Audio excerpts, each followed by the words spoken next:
The Art of Happiness by Dalai Lama and Howard C. Cutler. I think this is the first time I'm meeting most of you, but to me, whether it is an old friend or a new friend, there's not much difference anyway, because I always believe we are the same. We are all human beings. Moments before, I had found the Dalai Lama alone in an empty basketball locker room, waiting to address a crowd of 6,000 at Arizona State University. He was calmly sipping a cup of tea in perfect repose. But now he briskly rose and without hesitation left the room, emerging into the thick backstage throng of reporters, photographers, security personnel and students. Finally passing through a curtain, he walked on stage, bowed, folded his hands and smiled. He was greeted with thunderous applause. And his request the house lights were knocked in so he could clearly see his audience.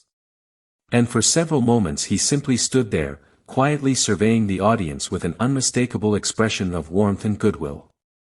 To those who had never seen the Dalai Lama before, his maroon and saffron monk's robes may have created an exotic impression. Yet his remarkable ability to establish rapport with his audience was quickly revealed as he sat down and began his talk. Brothers and sisters, I am very, very happy to be here with you. And most of you, this is the first time I think meeting. But to me, whether he is an old friend or a new friend, not much differences, I always believe we are the same human being. Of course, this is a different culture background and a different way of life, different holiday faith or different color. But we are same. We are, I think, the human being on the combination of human body and human mind. So therefore, our physical structure also same, our mind and also the emotional level also same. So therefore, wherever I meet some people, I always have the feeling that we are same. I am just meeting one another human being, just like myself. I find it as much easier to communicate with others on that level. If we emphasize the specific characteristics, like I am Tibetan or I am Buddhist, then there are differences. But those things are secondary. If we can leave the differences aside, I think we can easily communicate, exchange ideas, and share experiences. It was 1993. I had first met the Dalai Lama over a decade earlier while I was visiting Dharamsala, India on a small research grant to study traditional Tibetan medicine.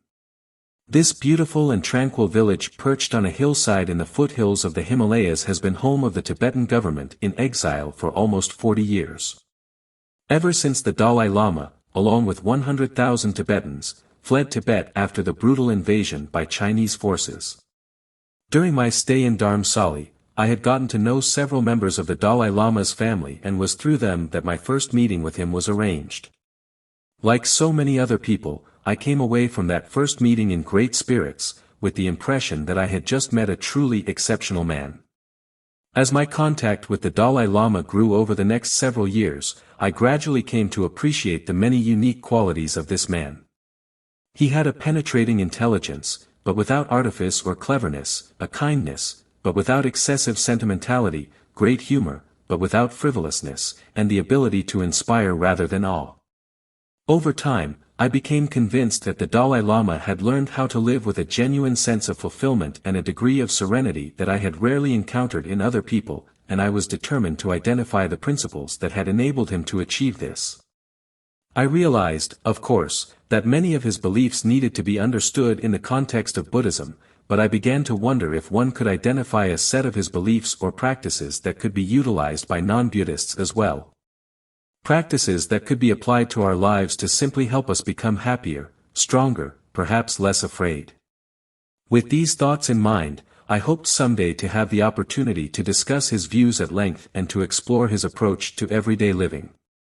Eventually, the Dalai Lama accepted persistent invitations to come to Arizona, where, in addition to his lecture at Arizona State University, he gave an intensive 5-day public workshop, which was held in a desert setting near Tucson.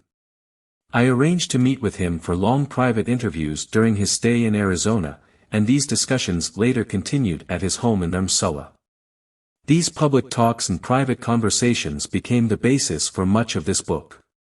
While I had looked forward to our private conversations with great anticipation, I discovered that we had some initial hurdles to overcome as we struggled to reconcile our differences in perspective. His, as Buddhist monk, mine as a Western psychiatrist. I began one of our first sessions, for instance, by posing to him certain common human problems, illustrating with several specific case histories and asking for his explanation and advice for dealing with these problems. I was taken aback when, after a long pause in reflection, he simply shrugged his shoulders, laughed good-naturedly, and said, "I don't know." When I pressed the issue, and I said it was my job as a psychotherapist to find out why people do the things they do, he laughed again and said that since an individual human mind is so complex, one may never have a full explanation of why a person does the things they do. And at any rate, it would be extremely difficult to try to figure out how the minds of 5 billion different people work. Sensing my discomfort with his response, he explained further. In trying to determine the source of one's problems, it seems that the Western approach differs in some respects from the Buddhist approach. Underlying all Western modes of analysis is a very strong rationalistic tendency and an assumption that everything can be accounted for. But in some instances, the basic premises and parameters set up by Western science can limit one's ability to deal with certain realities. For instance, you have the constraints of various fundamental premises, such as the idea that everything can be explained within the framework of a single lifetime, and you combine these with the notion that everything can and must be explained and accounted for. But this can cause problems. When you come across some phenomena which you cannot account for, then there's a kind of tension created. It's almost a feeling of agony. I pointed out that in Western psychology, when we come across certain behaviors that on the surface are difficult to explain, we have certain approaches we can use, such as understanding the role of the unconscious or subconscious thought processes. In Buddhism, there is the idea of dispositions and imprints left by certain types of experiences, which is parallel to the idea of the unconscious. For instance, a certain type of event may have occurred in an earlier part of your life which has left a very strong imprint on your mind, which can remain hidden and then later affect your behavior. I think that Buddhism can accept many of the factors that Western theorists can come up with. But on top of that, it would add additional factors. For example, it would add the conditioning and imprints from previous lives. In Western psychology, however, I think that there may be a tendency to overemphasize the role of the unconscious in looking for the source of one's problems. So when you can't explain what is causing certain behaviors or problems, the tendency is to always attribute it to the unconscious. It's a bit like you've lost something and you decide that the object is in this room. And once you have decided this, then you've already fixed your parameters. You've precluded the possibility of its being outside. So you keep on searching, but you are not finding it, yet you continue to assume that it is hidden somewhere in the room. While recognizing these differences between Eastern and Western outlooks, it soon became clear that the Dalai Lama does not feel that one has to adopt a Buddhist perspective when examining human problems. And by the end of our series of discussions, our cultural differences no longer seemed important as we explored the problems common to all human beings.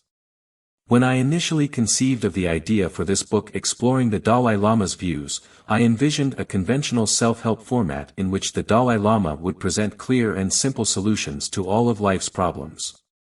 Then, using my background in psychiatry, I could codify his views in a set of easy instructions on how to conduct one's daily life. But as our meetings progressed, I found that his approach was much broader and more subtle than I had imagined, incorporating all the nuance, richness, and complexity life has to offer. Gradually, however, I began to hear the single note he constantly sounded. It is one of hope. His hope is based on the belief that while attaining genuine and lasting happiness is not easy, it can be done. As his message unfolded, it became increasingly clear that his beliefs are not based on blind faith or religious dogma, but rather on sound reasoning and direct experience. His understanding of the human mind and behavior is based on a lifetime of study. His views are rooted in a tradition that dates back over 2,500 years, yet are tempered by common sense and a sophisticated understanding of modern problems. His appreciation of contemporary issues is the result of his unique position as a world figure, which has allowed him to travel the world many times, exposing him to many different cultures and people from all walks of life, and has enabled him to exchange ideas with top scientists and religious and political leaders. What finally emerges is a wise approach to dealing with human problems that is once optimistic and realistic. While omitting some discussions of the more philosophical aspects of Tibetan Buddhism, which can be found in a number of the Dalai Lama's other books, I have sought to present this unique and refreshing approach to a Western audience. Part 1. The Purpose of Life. Chapter 1. The Right to Happiness. The very motion of our life is towards happiness. With these words spoken before a large audience in Arizona, the Dalai Lama cut to the heart of his message. But I wondered if lasting happiness, which in the West has always seemed so ill-defined, elusive, and ungraspable, was really a reasonable goal for most of us. Yes, I believe that happiness can be achieved through training the mind. When I say training the mind in this context, I'm not referring to mind merely as one's cognitive ability or intellect. Rather, I'm using the term in the sense of the Tibetan word sem, which has a much broader meaning, closer to psyche or spirit. It includes intellect and feeling, heart and mind. By bringing about a certain inner discipline, we can undergo a genuine transformation of our attitude, our outlook and approach to living. Now, when we speak of inner discipline, it can, of course, involve many things, many methods. But generally speaking, one begins by identifying the factors which lead to happiness and those factors which lead to suffering. Having done this, one then sets about gradually, eliminating the factors which lead to suffering and cultivating those which lead to happiness. That is the way. The purpose of our existence is to seek happiness. It seems like common sense, and Western thinkers from Aristotle to William James have agreed with this idea.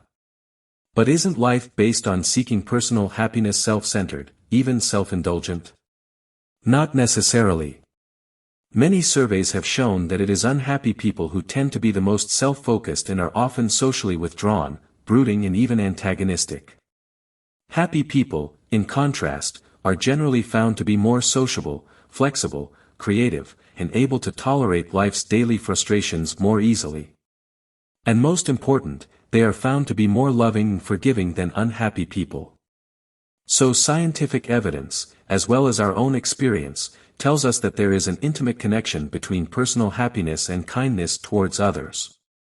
Our personal happiness needn't come at another's expense, as if somehow there were a finite quantity of happiness in the world. And the connection between personal happiness and kindness is reciprocal.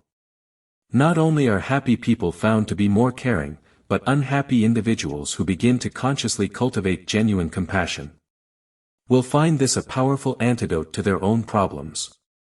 The Dalai Lama offers evidence of this in his own interactions with other people. In one conversation with him, I directly asked him if he was happy. He responded that he was. There was a quiet sincerity in his voice that left no doubt of this, a sincerity that was reflected in his expression and in his eyes. And throughout his week in Arizona, I often witness how his personal happiness manifested as a simple willingness to reach out to others, to create a feeling of affinity and goodwill, even in the briefest of encounters. One morning, after his public lecture, he was walking along a patio on his way to his hotel room, surrounded by his usual retinue. He noticed one of the housekeeping staff standing by the elevators and paused to ask where she was from. For a moment, she appeared taken aback by this greeting from a foreign-looking man in maroon robes and seemed puzzled by the deference given him by the entourage. Then she smiled and answered shyly, "Mexico." He paused to chat with her for a few moments and then walked on, leaving her with a look of excitement and pleasure. The next morning at the same time, she appeared at the same spot with another of the housekeeping staff. The two of them greeted the Dalai Lama warmly as he got on the elevator, and he responded in turn. Every day after that, they were joined by a few more of that staff at the designated time and place. Until by the end of the week, there were dozens of maids in their crisp, grain-white uniforms, forming a receiving line that stretched along the length of the path to the elevators. So we begin then with the basic premise that not only is the purpose of our life to seek happiness, but in fact we can find it. It is a vision of happiness as a real objective, one that we can take positive steps towards achieving. And as we begin to identify the factors that lead to a happier life, we will learn how the search for happiness offers benefits not only for the individual, but for one's family and society at large as well. Chapter 2: The Sources of Happiness. Although it is possible to achieve happiness, happiness is not a simple thing. There are many levels. In Buddhism, for instance, there is a reference to the 4 factors of fulfillment: wealth, worldly satisfaction, spirituality, and enlightenment. Together, they embrace the totality of an individual's quest for happiness. Studies have revealed what is most often borne out by our personal experience. Happiness is determined more by one's state of mind than external events. Success may result in a temporary feeling of elation, or tragedy may result in a period of depression, but sooner or later our overall level of happiness migrates back to a certain baseline. So, if we tend to return to our characteristic baseline level of happiness, no matter what our external conditions are, what determines this baseline? And more importantly, can it be modified, set at a higher level? Let us leave aside for a moment ultimate religious or spiritual aspirations like perfection and enlightenment, and deal with joy and happiness as we understand them in an everyday or worldly sense. Within this context, there are certain key elements which we conventionally acknowledge as contributing to joy and happiness. For example, good health, the wealth that we accumulate, friendship or companions. We all recognize that in order to enjoy fulfilled life, we need a circle of friends with whom we can relate emotionally and trust. Now, all these factors are, in fact, sources of happiness, but in order for an individual to be able to fully utilize them, your state of mind is key. It's crucial. If we utilize our favorable circumstances such as our good health or wealth in positive ways, in helping others, they can be contributory factors in achieving a happier life. And of course, we enjoy these things, but without the right mental attitude, without attention to the mental factor, these things have very little impact on our long-term feelings of happiness.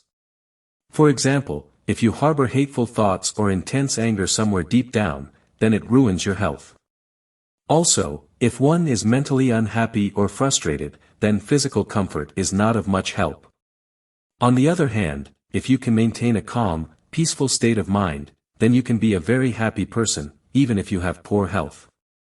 Or even if you have wonderful possessions, when you are in an intense moment of anger or hatred, you feel like breaking them. At that moment, your possessions mean nothing. Today, there are societies that are very developed materially. Yet among them, there are many people who are not very happy. Just underneath the beautiful surface of affluence, there is a kind of mental unrest leading to frustration, unnecessary quarrels, reliance on drugs or alcohol, and in the worst case, suicide. So, there is no guarantee that wealth alone can give you the joy or fulfillment you are seeking. The same can be said of your friends when you are in an intense state of anger or hatred. Even a very close friend appears to you as cold or distant. All of this indicates the tremendous influence that the mental state, the mind factor, has on one's experience of daily life.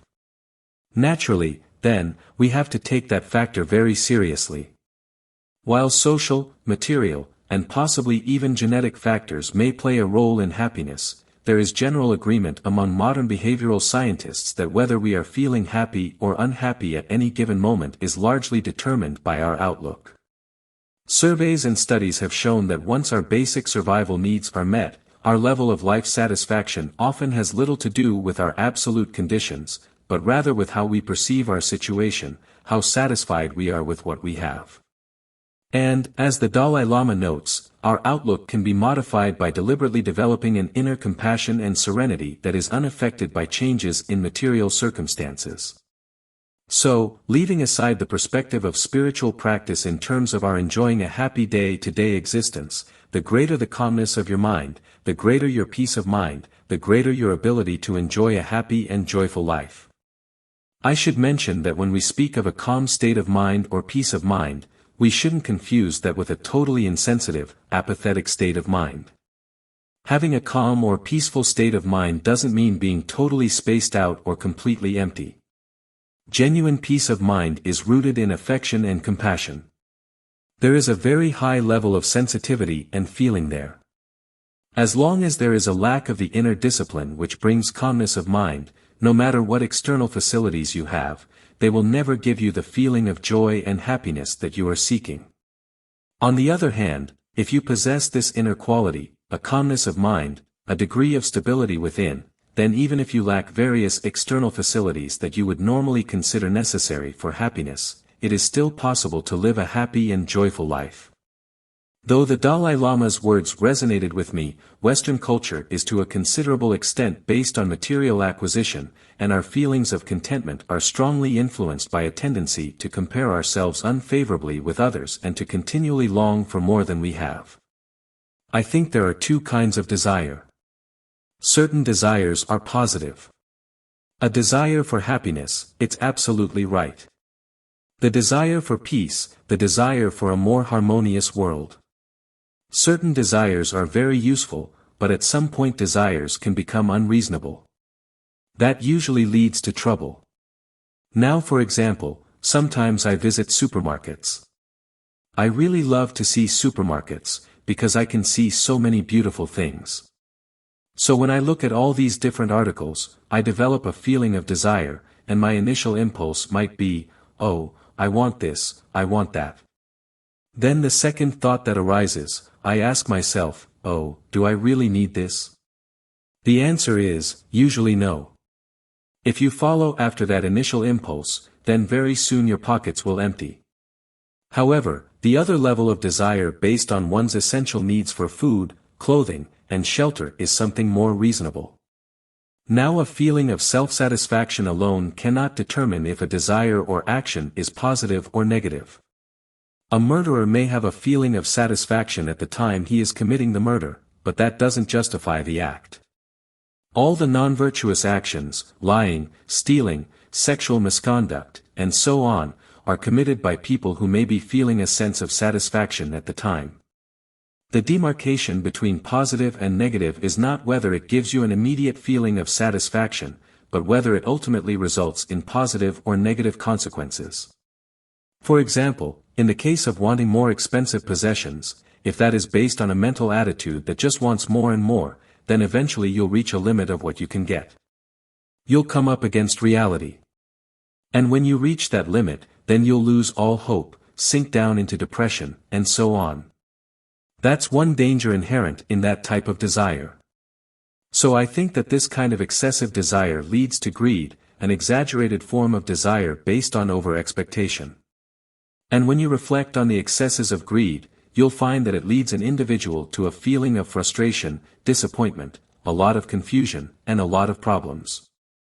When it comes to dealing with greed, one thing which is quite characteristic is that although it arrives by the desire to obtain something, it is not satisfied by obtaining. Therefore, it becomes limitless, and that leads to trouble. The true antidote of greed is contentment. If you have a strong sense of contentment, it doesn't matter whether you obtain the object or not. Either way, you are still content. So how can we achieve inner contentment? One method is to obtain everything that we desire. All the money, houses, cars, the perfect maid, and the perfect body. The Dalai Lama has pointed out the disadvantage of this approach.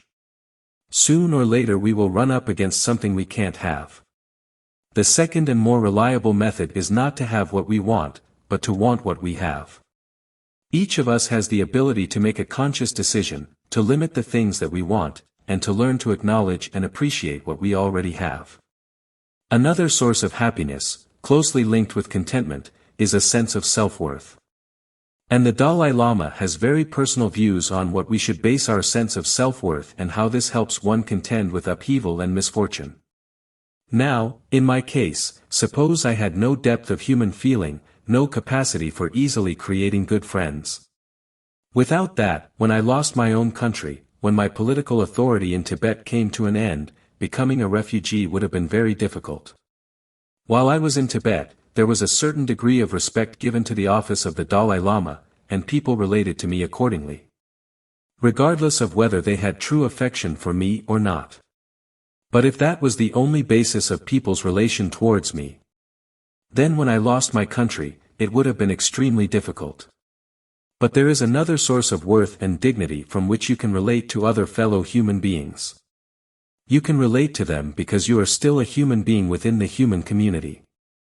You share that bond, and that human bond is enough to give rise to a sense of worth and dignity, and can become a source of consolation in the event that you lose everything else.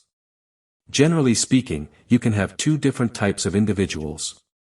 On the one hand, you can have a wealthy, successful person. If that person's source of dignity and sense of worth is only material, then so long as his fortune remains, maybe that person can sustain a sense of security. But the moment the fortune wanes, the person will suffer because there is no other refuge. On the other hand, you can have another person enjoying similar economic status and financial success, but at the same time, that person is warm, affectionate, and has a feeling of compassion. Because that person has another source of worth, another source which gives him or her a sense of dignity, another anger. There is less chance of that person becoming depressed if their fortune happens to disappear. Through this type of reasoning, you can see the very practical value of human warmth and affection in developing an inner sense of worth. The Dalai Lama points out that self-satisfaction, immediate gratification, is not always a reliable indicator of whether desire is positive or negative. This is linked to his views on the nature of pleasure. Now, sometimes people confuse happiness with pleasure. For example, not long ago I was speaking to an Indian audience at Rajpur. I mentioned that the purpose of life was happiness, so one member of the audience said that Rain teaches that our happiest moment comes during sexual activity, so through sex, one can become the happiest. So he wanted to know what I thought of that idea. I answered that from my point of view, the highest happiness is when one reaches the stage of liberation, where there is no more suffering. That's genuine, lasting happiness. True happiness relates more to the mind and heart. Happiness that depends mainly on physical pleasure is unstable. One day it's there, the next day it may not be. Every day we are faced with numerous decisions and choices, and try as we might, we often don't choose the thing that we know is good for us. This is related to the fact that the right choice is often the difficult one, the one that involves some sacrifice of our pleasure. Over the centuries, a legion of philosophers, theologians, psychologists, and researchers have struggled to define the role that pleasure should play in our lives. But none of us really need dead Greek philosophers, 19th-century psychoanalysts, or 20th-century scientists to understand pleasure. We know it when we feel it, the touch of a loved one, the luxury of a hot bath on a cold afternoon, the beauty of a sunset. But there is also pleasure in the frenetic rhapsody of a cocaine rush, the ecstasy of a heroin high, the revelry of an alcohol buzz, the bliss of unrestrained sexual excess, the exhilaration of a winning streak in Las Vegas. These are also very real pleasures that many in our society must come to terms with. Although there are no easy solutions to avoiding these destructive pleasures, we do have a place to begin. This simple reminder that what we are truly seeking in life is happiness. As the Dalai Lama points out, that is an unmistakable fact. If we approach our choices by keeping that in mind, it is easier to give up the things that are ultimately harmful to us, even if they bring momentary pleasure. Frame any decision by asking yourself, will it bring me happiness?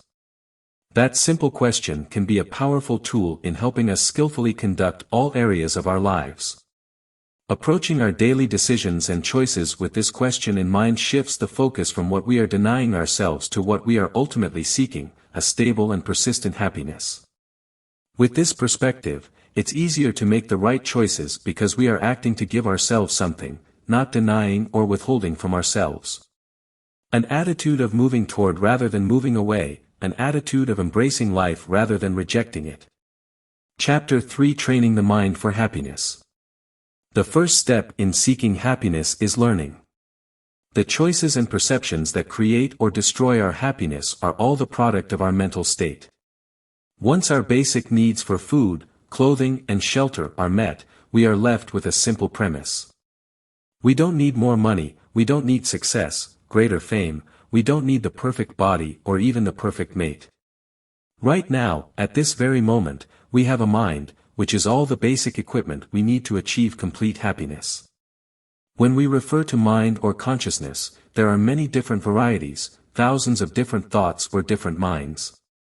Just like external conditions or objects, some things are very useful, some are very harmful, and some are neutral. When dealing with external matter, we try to identify which substances are helpful, so we can cultivate and use them, and those things which are harmful, we get rid of. Similarly, when dealing with various states of mind, we should take and nourish those which are helpful and try to reduce those which are harmful and negative. So, we first have to learn how negative emotions and behaviors are harmful to us and how positive emotions are helpful. Once you realize that, you become determined to cherish, develop and increase those positive emotions no matter how difficult they are. There is a kind of spontaneous willingness from within, so through this process of learning, of analyzing which thoughts and emotions are beneficial and which are harmful, we gradually develop a firm determination to change feeling.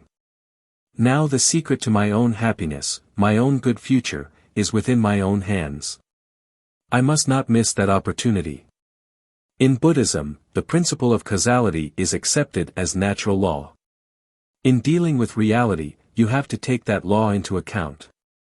So in the case of everyday experiences, if there are certain types of events which you do not desire, then the best method of ensuring that is to make sure that the causal conditions which normally give rise to that event no longer arise.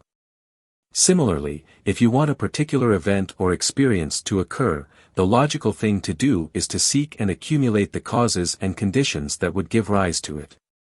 This is also the case with mental states and experiences. If we are seeking happiness, we need to clearly identify different mental states and make a distinction, classifying them according to whether they lead to happiness or not. Now for instance, hatred, jealousy, anger are harmful. They destroy our mental happiness. Once you harbor feelings of hatred or ill-feeling towards someone, once you yourself are filled by hatred or negative emotions, then other people appear to you as also hostile.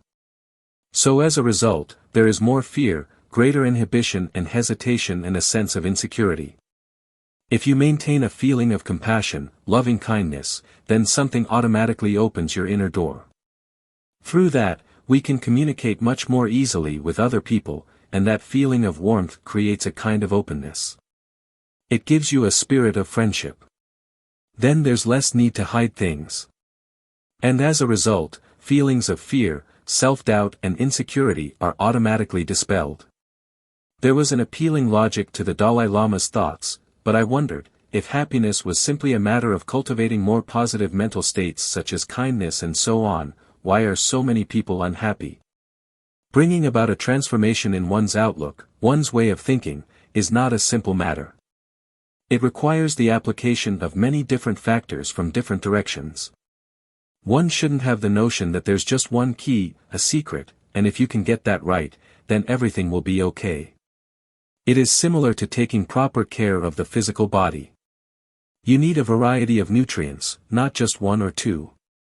In the same way, you need a variety of methods to deal with the varied and complex mental states, and change takes time.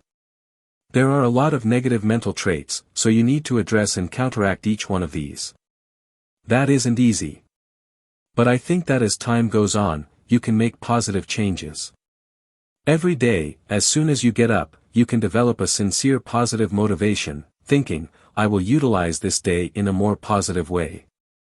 I should not waste this day. And then at night, before bed, check what you've done, asking yourself, did I utilize this day as I planned? And if it went accordingly, then you should rejoice. If it went wrong, then regret what you did, and critique the day. So through methods such as this, you can gradually strengthen the positive aspects of the mind. No matter what activity or practice we are pursuing, there isn't anything that isn't made easier through constant familiarity and training. Through training, we can change. We can transform ourselves. Challenging as the Dalai Lama's prescriptions may sound, we are not only psychologically, but also physiologically designed to transform ourselves using just the methods he recommends. This systematic training of the mind, the cultivation of happiness, is possible because of the very structure and function of the brain. We are born with brains that are genetically hardwired with certain instinctual behavior patterns. We are predisposed mentally, emotionally, and physically to respond to our environment in ways that enable us to survive. These basic sets of instructions are encoded in countless innate nerve cell activation patterns. But the wiring in our brains is not static. It's not irrevocably fixed. Our brains are also adaptable. Neuroscientists have documented the fact that the brain can design new patterns, new combinations of nerve cells, and neurotransmitters. The chemicals that transmit messages between nerve cells in response to new input, new thoughts, and experiences. In fact, our brains are malleable, ever-changing, reconfiguring their wiring according to new thoughts and experiences. Scientists call that brain's inherent capacity to change plasticity, and this remarkable feature appears to be the physiological basis for the possibility of transforming our minds. By mobilizing our thoughts and practicing new ways of thinking, we can reshape our nerve cells and change the way our brains work.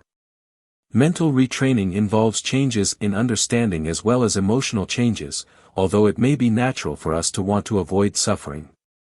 In a world of sweeping changes and conflicting values, it may be necessary to re-educate ourselves about our own capacities for goodness and compassion. To distinguish between what Buddhism calls wholesome and unwholesome actions, and to behave accordingly.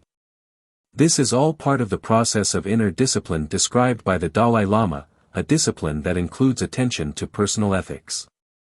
I think that ethical behavior is another feature of the kind of inner discipline that leads to happiness. Great spiritual teachers like Buddha advise us to perform wholesome actions and avoid indulging in unwholesome actions. Whether one's action is wholesome or unwholesome depends on whether that action or deed arises from a disciplined or undisciplined state of mind. A disciplined mind leads to happiness, and an undisciplined mind leads to suffering, and in fact it is said that bringing about discipline within one's mind is the essence of the Buddha's teaching. When I speak of discipline, I'm referring to self-discipline, not discipline that's externally imposed on you by someone else. Also, I'm referring to discipline that's applied in order to overcome your negative qualities. I wondered why, if wholesome behavior naturally leads to happiness and all of its want happiness, why should we need so much learning, training, and discipline to engage in more wholesome behaviors? Doing wholesome deeds may not come naturally. We have to consciously train towards it. Traditionally, it has been considered the responsibility of religion to prescribe what behaviors are wholesome and what are not. However, in today's society, religion has lost its prestige and influence to some degree. At the same time, no alternative such as secular ethics has come up to replace it. It is because of this, I think we need to make some special effort and consciously work towards gaining that knowledge. Although I personally believe that our human nature is fundamentally gentle and compassionate, it is not enough. We must also develop an appreciation and awareness of that fact. And by changing how we perceive ourselves through learning and understanding, this can have a very real impact on how we interact with others and how we conduct our daily lives. Since we are born with an innate desire to achieve happiness and avoid suffering, and that does not have to be learned. It still seemed to me that the path of achieving happiness should be a more spontaneous and natural process, not requiring such extensive education and sophisticated knowledge. The Dalai Lama responded to this issue. The more sophisticated your level of education and knowledge about what truly leads to happiness and what causes suffering, the more effective you will be in achieving happiness. For example, in overcoming anger, although animals may experience anger, they cannot understand that anger is destructive. In the case of human beings, however, you have a kind of self-awareness which allows you to reflect and observe that when anger arises, it hurts you. Therefore, you can make a judgment that anger is destructive. You need to be able to make that inference. And you need other abilities, such as the abilities to judge the long-term and short-term consequences of your behavior and weigh the two. So in learning about how to eliminate the causes of suffering and achieve happiness, it is more complicated than, for instance, simply putting your hand in a fire and then being burned and just learning never to do it again. So it is because of these things that I think education and knowledge are crucial. One problem with our current society is that we have an attitude towards education as if it is there simply to make you more clever, make you more ingenious.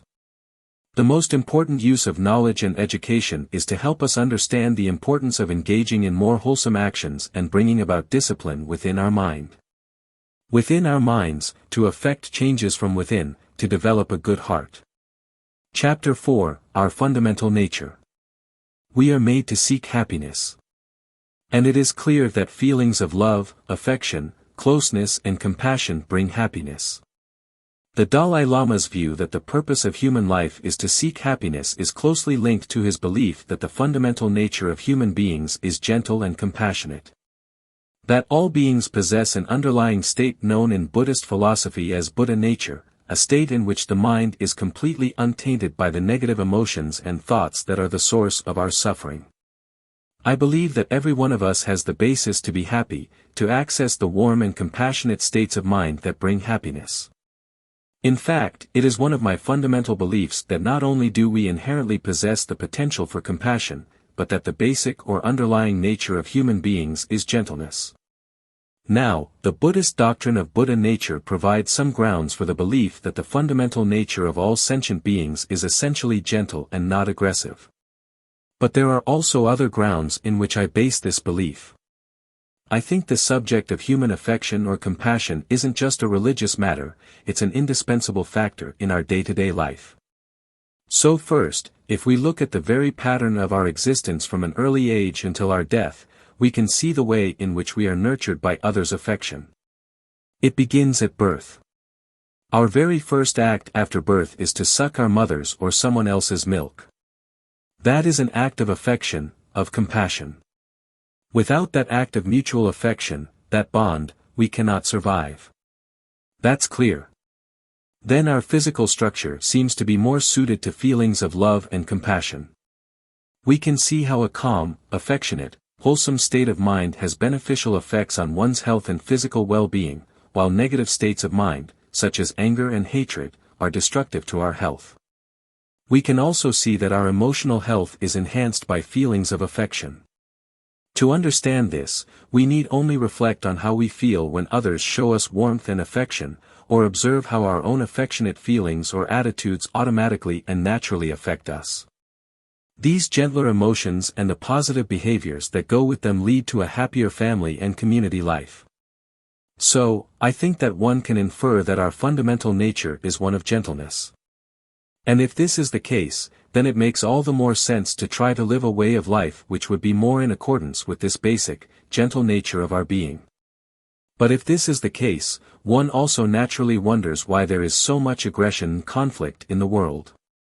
Of course, anger, violence and aggression may certainly arise, but I think it's only on a secondary or more superficial level in a sense. It arises when we are frustrated in our efforts to achieve love and affection. They are not part of our most basic underlying nature.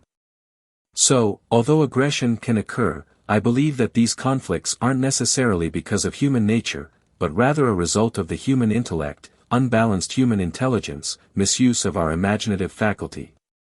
I believe that our most fundamental nature is gentleness, and our intellect developed later in the course of human evolution.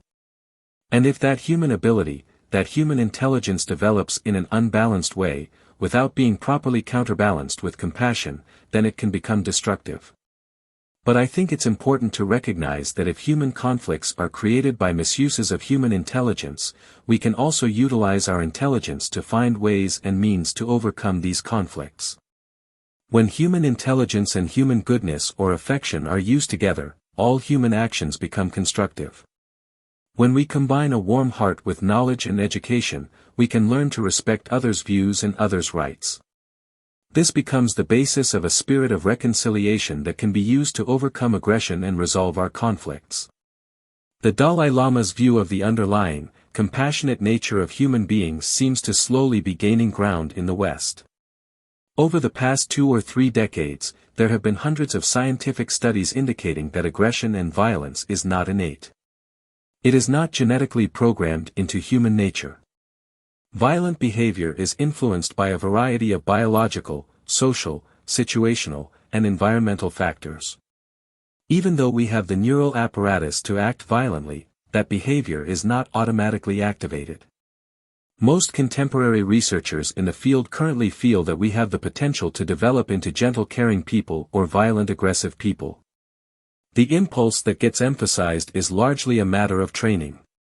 Once we conclude that the basic nature of humanity is compassionate rather than aggressive, our relationship to the world around us changes immediately. Seeing others as basically gentle, instead of antagonistic and selfish, helps us to relax, trust, live at ease. It allows us to wake up each morning in an atmosphere of kindness rather than one of hostility and apprehension. It makes us happier. First, meditation on the purpose of life. When life becomes too complicated and we feel overwhelmed, it's often useful just to stand back and remind ourselves that our overall goal is happiness. This can put our life back in proper context, allow a fresh perspective, and enable us to see what direction to take.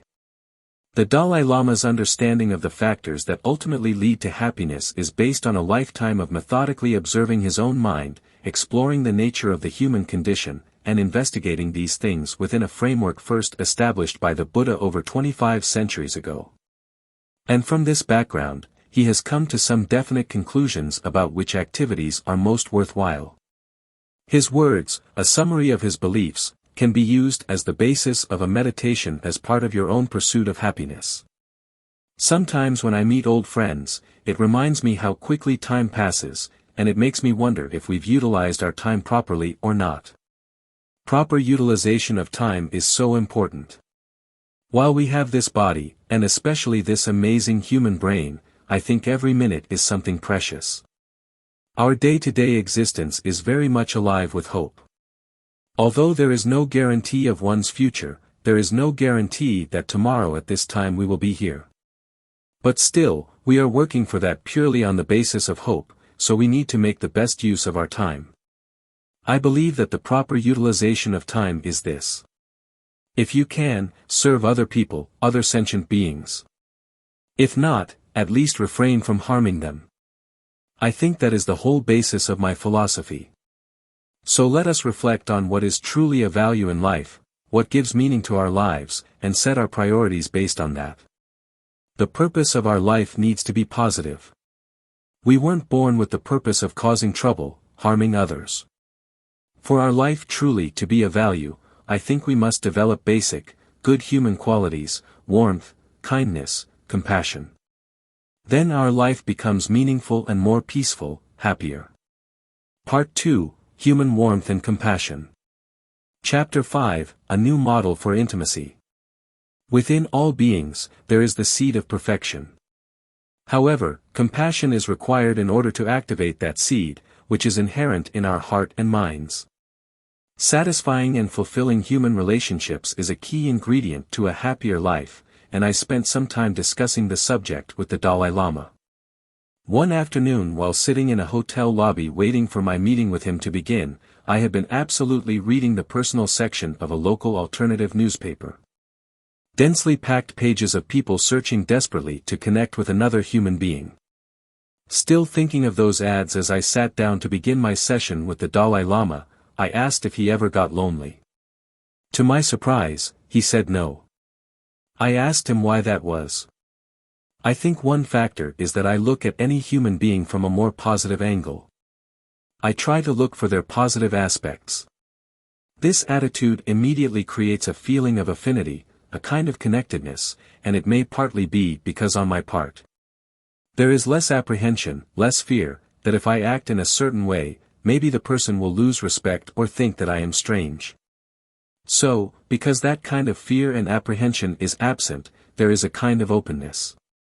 Loneliness is so pervasive in our society that I never expected to confront anyone who did not experience it. The Dalai Lama's explanation surprised me, and I wondered how one could develop that degree of comfort with other people. Free from a fear of being disliked or judged by others, and maintaining that feeling of genuine connection with others to the point of never feeling lonely.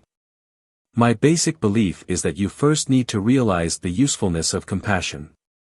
Once you accept the fact that compassion is not something childish or sentimental, realize its deeper value. Then you immediately develop an attraction towards it, a willingness to cultivate it. And once you encourage the thought of compassion in your mind, once that thought becomes active, then your attitude towards others changes automatically. That will automatically reduce fear and allow an openness with other people. It creates a positive, friendly atmosphere. With that attitude, you can approach a relationship in which you, yourself initially, create the possibility of receiving affection or a positive response from the other person. That kind of openness at least allows the possibility of having meaningful conversation with them, even if they are unfriendly at first. But without the attitude of compassion.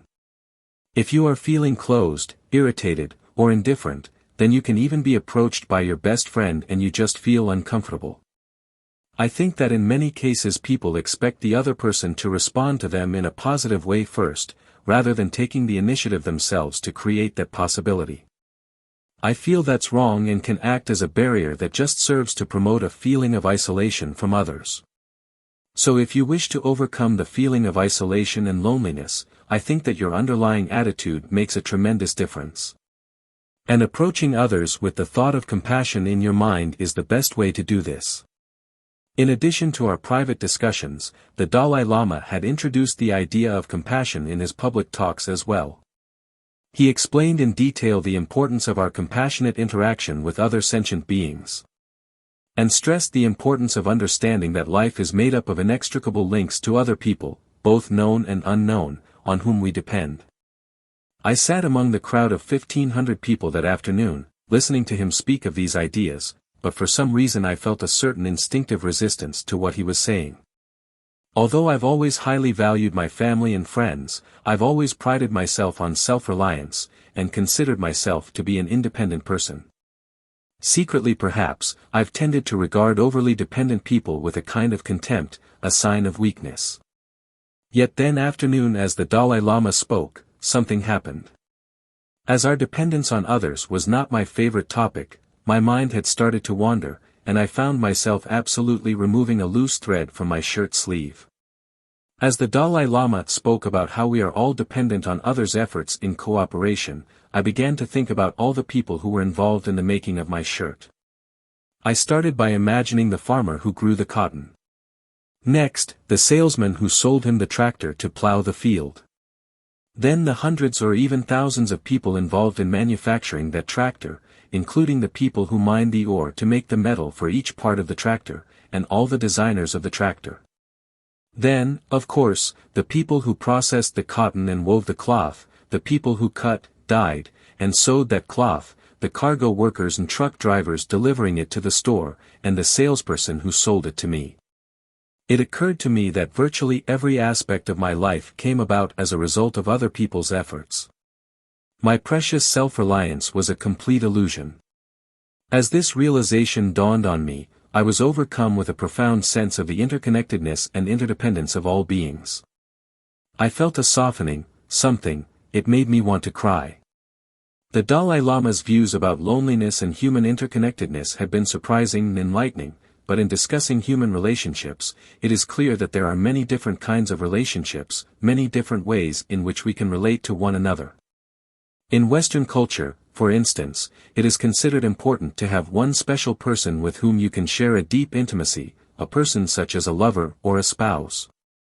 I was curious about the Dalai Lama's personal background in this regard. Had his being raised as a monk and leader of a nation from a very early age, and even worshipped as a kind of deity, create a sense of distance and isolation from others? Did he regret his early separation from his family and the fact that he could not marry? Did he miss out on developing a deeper level of personal intimacy? And I wondered how his unique background and perspective might apply to our own intimate relationships. I never felt a lack of intimacy. Of course, my father passed away many years ago, but I felt quite close to my mother, my teachers, my tutors, and others. And with many of these people, I could share my deepest feelings, fears, and concerns. When I was in Tibet on state occasions and at public events, there was a certain formality, a certain protocol was observed, but that wasn't always the case. At other times, for instance, I used to spend time in the kitchen, and I became quite close with some of the kitchen staff, and we could joke or gossip or share things, and it would be quite relaxed. Without that sense of formality or distance. Since I've become a refugee, I've never felt a lack of people with whom I can share things. And it's not just a matter of knowing people and having a superficial exchange, but really sharing my deepest problems and suffering. I feel this sense of intimacy, connection, of sharing with my friends, with many people. For instance, in the past, if I felt disappointed or unhappy with Tibetan government policy, or I was concerned with other problems, even the threat of Chinese invasion, then I would return to my rooms and share this with the person who sweeps the floor.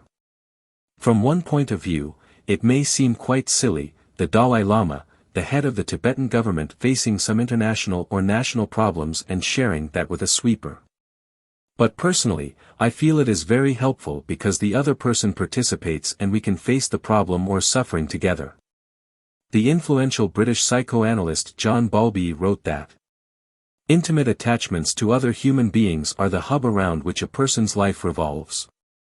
From these intimate attachments, a person draws his strength and enjoyment of life. There seems to be universal agreement among all researchers in the field of human relationships that intimacy is central to our existence, and is a critical factor in promoting physical and emotional health and well-being. While researchers and scientists all agree on this fact, they can't seem to agree on an exact definition of intimacy. There is a vast spectrum of different definitions and models of intimacy, ranging from defining intimacy purely in terms of physical contact to describing it as the experience of connectivity, a relationship to everything around us. And definitions of the most ideal form of intimacy also vary from culture to culture and tend to dramatically change over time as well. Looking at all the different definitions of human intimacy and how our ideas of intimacy change over time and from place to place, one fact becomes clear. There are infinite variations among people with respect to how they can experience a sense of closeness. This realization alone offers us a great opportunity. It means that at this very moment we have vast resources of intimacy available to us. The Dalai Lama, for example, serves as an illustration of how an individual can develop deep and intimate relationships, despite his role in life that might tend to set him apart from others or isolate him, and his monastic upbringing which completely ruled out the possibility of forming the kinds of romantic personal relationships that are so sought after in Western culture. Today so many of us are pressed by feeling of something missing in our lives, intensely suffering from a lack of intimacy. This is particularly true when we go through the inevitable periods in our lives when we are not involved in a romantic relationship or when the passion wanes from our current relationship. There is a widespread notion in our culture that deep intimacy is best achieved within the context of a passionate romantic relationship. This can be a profoundly limiting viewpoint, cutting us off from other potential sources of connection and the cause for much misery and unhappiness. But we have within our power the means to avoid this. Think of the personal column in the newspaper again. At the very moment that each person is composing his or her ad, struggling to find just the right words to bring romance into their lives and end the loneliness. Many of these people are already surrounded by friends, family, or acquaintances, connections that can be easily cultivated into genuine and deeply satisfying human relationships. If what we seek in life is happiness, and intimacy is an important ingredient of a happier life, then it clearly makes sense to conduct our lives based on a model of intimacy that includes as many forms of connection with others as possible. The Dalai Lama's view offers such a model, a willingness to open oneself to many others, to family, friends, and even strangers, forming bonds based on compassion and one's common humanity. Chapter 6: Love, Marriage and Romance. I think that if one is seeking to build a truly satisfying relationship, the best way of bringing this about is to get to know the deeper nature of the person and relate to her or him on that level instead of merely on the basis of superficial characteristics. In this type of relationship, there is a role for genuine compassion. On the other hand, a relationship built primarily on sexual desire, for instance, is like a house built on a foundation of ice. As soon as the ice melts, the building collapses. As a Buddhist monk, the Dalai Lama has developed satisfying relationships and found intimacy within the context of friendships, but studies have shown that marriage is one factor that can in fact bring happiness, providing the intimacy in close bonds that enhance health and overall life satisfaction. I wanted to bring up the subject of marriage, a conventional source of happiness in our culture, and had planned to begin one discussion by soliciting his opinion about all the joys and virtues of romance and marriage. A chance encounter with a bickering couple immediately before a meeting, however, prompted me to ask him instead about why conflicts and problems seem to arise so often in marriages. Of course, when dealing with conflicts, there can be many factors involved. It can be quite complex. So when we are dealing with trying to understand relationship problems, the first stage involves deliberately reflecting on the underlying nature and basis of that relationship. So first of all, one has to recognize that there are different types of relationships and understand the differences between them. For example, leaving aside the issue of marriage for a moment, even within ordinary friendships we can recognize that there are different types of friendship. Some are based on wealth, power, or position. In these cases, your friendship continues as long as your power, wealth, or position is sustained. Once these grounds are no longer there, then the friendship will also begin to disappear. On the other hand, there are friendships based on true human feeling, a feeling of closeness, where there is a sense of sharing and connectedness. That is what I would call genuine friendship. In the same way, if someone is running into problems with their spouse, it can be helpful to look at the underlying basis of the relationship. For example, you often find relationships very much based on immediate sexual attraction. When a couple has just met, seen each other on just a few occasions, they may be madly in love and very happy. But any decision about marriage made at that instant would be very shaky. Just as one can become, in some sense, insane from the power of intense anger or hatred, it is also possible for an individual to become, in some sense, insane by the power of passion or lust. A relationship based on that initial attraction is very unreliable and unstable, because it is based on temporary phenomena. So it shouldn't be much of a surprise if that kind of relationship eventually runs into trouble. If the relationship is based only on sexual desire, without a component of mutual respect, then the individual may be relating to each other not so much as people, but rather as objects, and the relationship becomes almost like prostitution, in which neither side has respect for the other. However, there is a second type of relationship which is also based on sexual attraction, but where the physical attraction is not the predominant basis of the relationship. In this second type, there is an underlying appreciation of the value of the other person, and you accord respect and dignity to that individual. And in order to establish that type of relationship, it is crucial to spend enough time to get to know each other in a genuine sense. Now I've heard many people claim that their marriage has a deeper meaning than just a sexual relationship. That marriage involves two people trying to bond their lives together, share life's ups and downs together. If that claim is honest, then I believe that's the proper basis on which a relationship should be built. A sound relationship should include a sense of responsibility and commitment towards each other. I brought up the idea of romance and its importance in Western society, not just the physical sex act, but the whole idea of falling deeply in love. That blissful state which is so glorified in popular films, literature, and culture. I was surprised by the decisiveness of his response. I think that leaving aside how the endless pursuit of romantic love may affect our deeper spiritual growth. Even from the perspective of a conventional way of life, the idolization of this romantic love can be seen as an extreme. Unlike those relationships based on caring and genuine affection, this is another matter. It's something based on a fantasy, unattainable, and therefore may be a source of frustration. So on that basis, it cannot be seen as a positive thing. At first, I felt that the Dalai Lama was dismissing the idea of romance too lightly. Given his monastic background and training, it was understandable perhaps that he would take a dim view of romance. But in Western culture, the idea of romantic love has flourished for the past 200 years, under the influence of the 19th century Romantic movement. And long before that, the ancient Greeks had conceived of eros, romantic passionate love, as an ancient desire for fusion with a lost half of the self. Many contemporary researchers feel that the capacity to experience the intense feeling of falling in love may be programmed into our genes at birth. As a genetically determined component of mating behavior, created by the production of certain chemicals in the brain. And the psychological drives towards falling in love may be just as strong, as the sensation of oneness with the loved one may echo the blissful experience of being merged with the mother in infancy. So romantic love is clearly a potent cocktail of cultural, biological, and psychological ingredients. However, somewhere along the road of Western civilization, the role of romance in an intimate relationship began to assume greater and greater importance. And the notion of a romantic relationship has gradually acquired an artificial quality, in that it is primarily fueled by fantasy, imagination, and the idealization of the other person.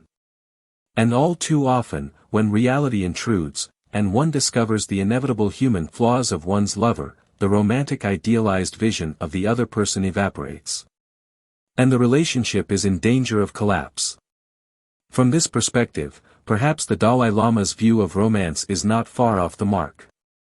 And this is why he encourages us to examine the underlying basis of a relationship, should we find ourselves in a relationship that is going sour.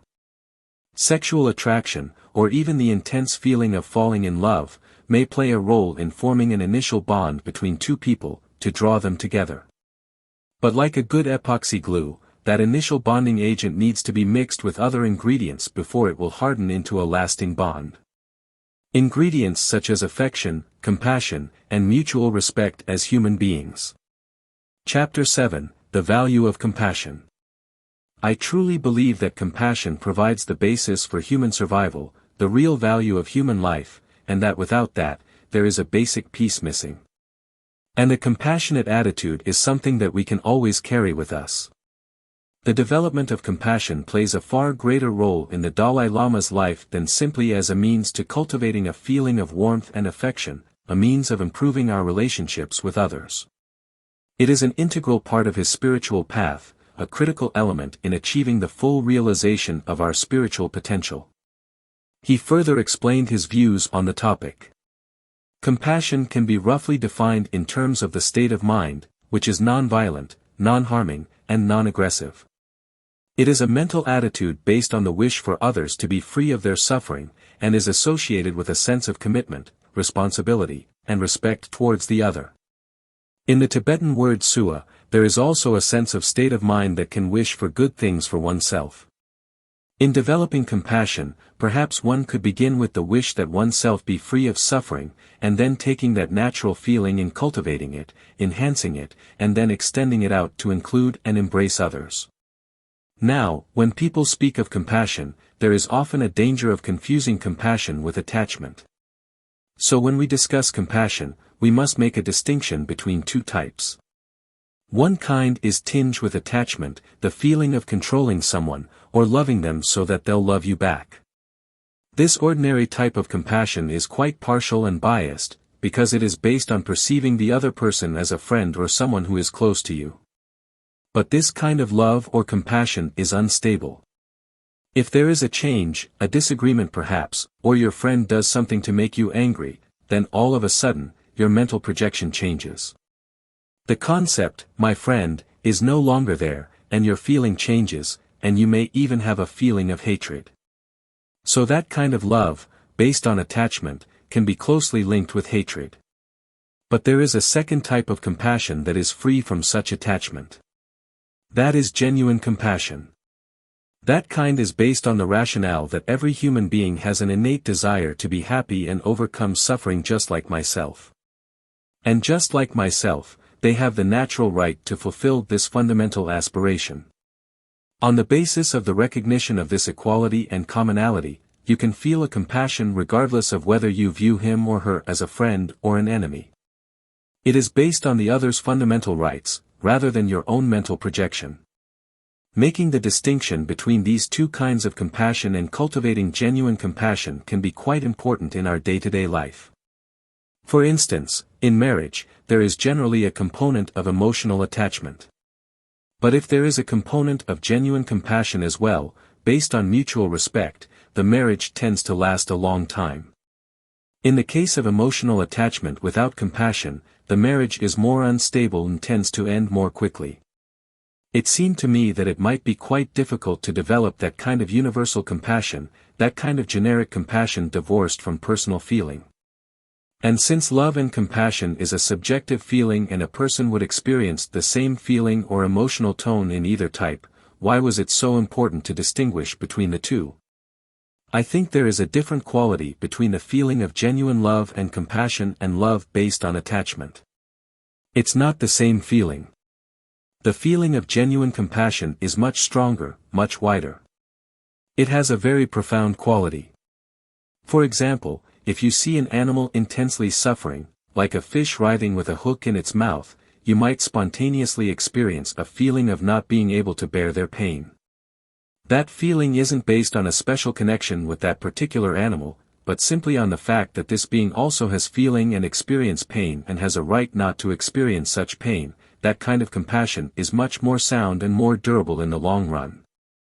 I think that in one sense, one could define compassion as the feeling of unbearableness at the sight of other people's suffering.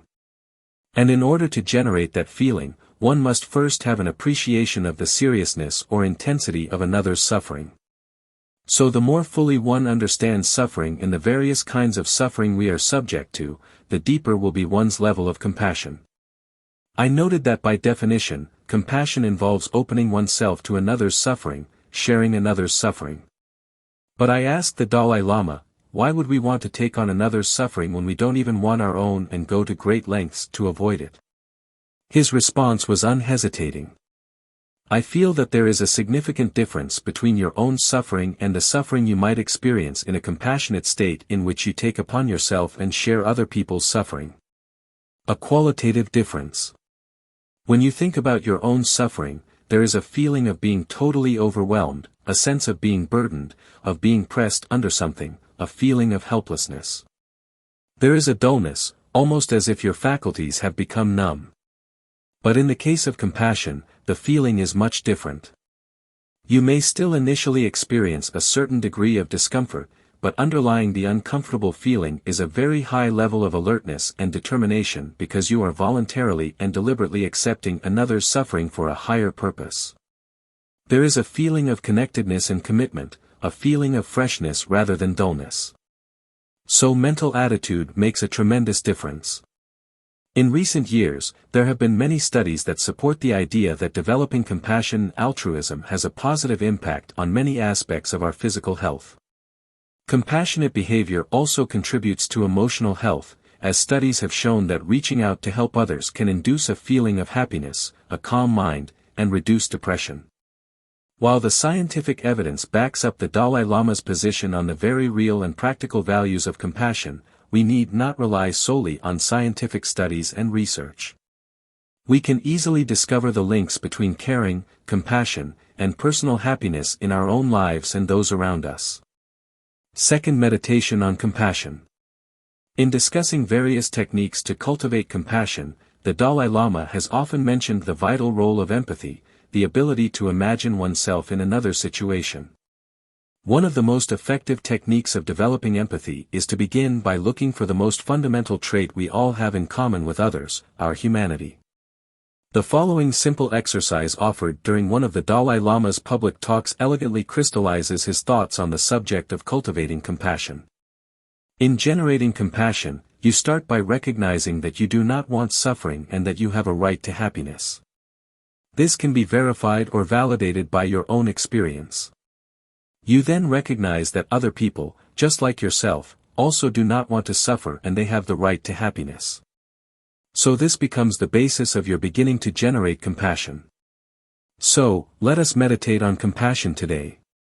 Begin by visualizing a person who is acutely suffering, someone who is in pain or is in a very unfortunate situation.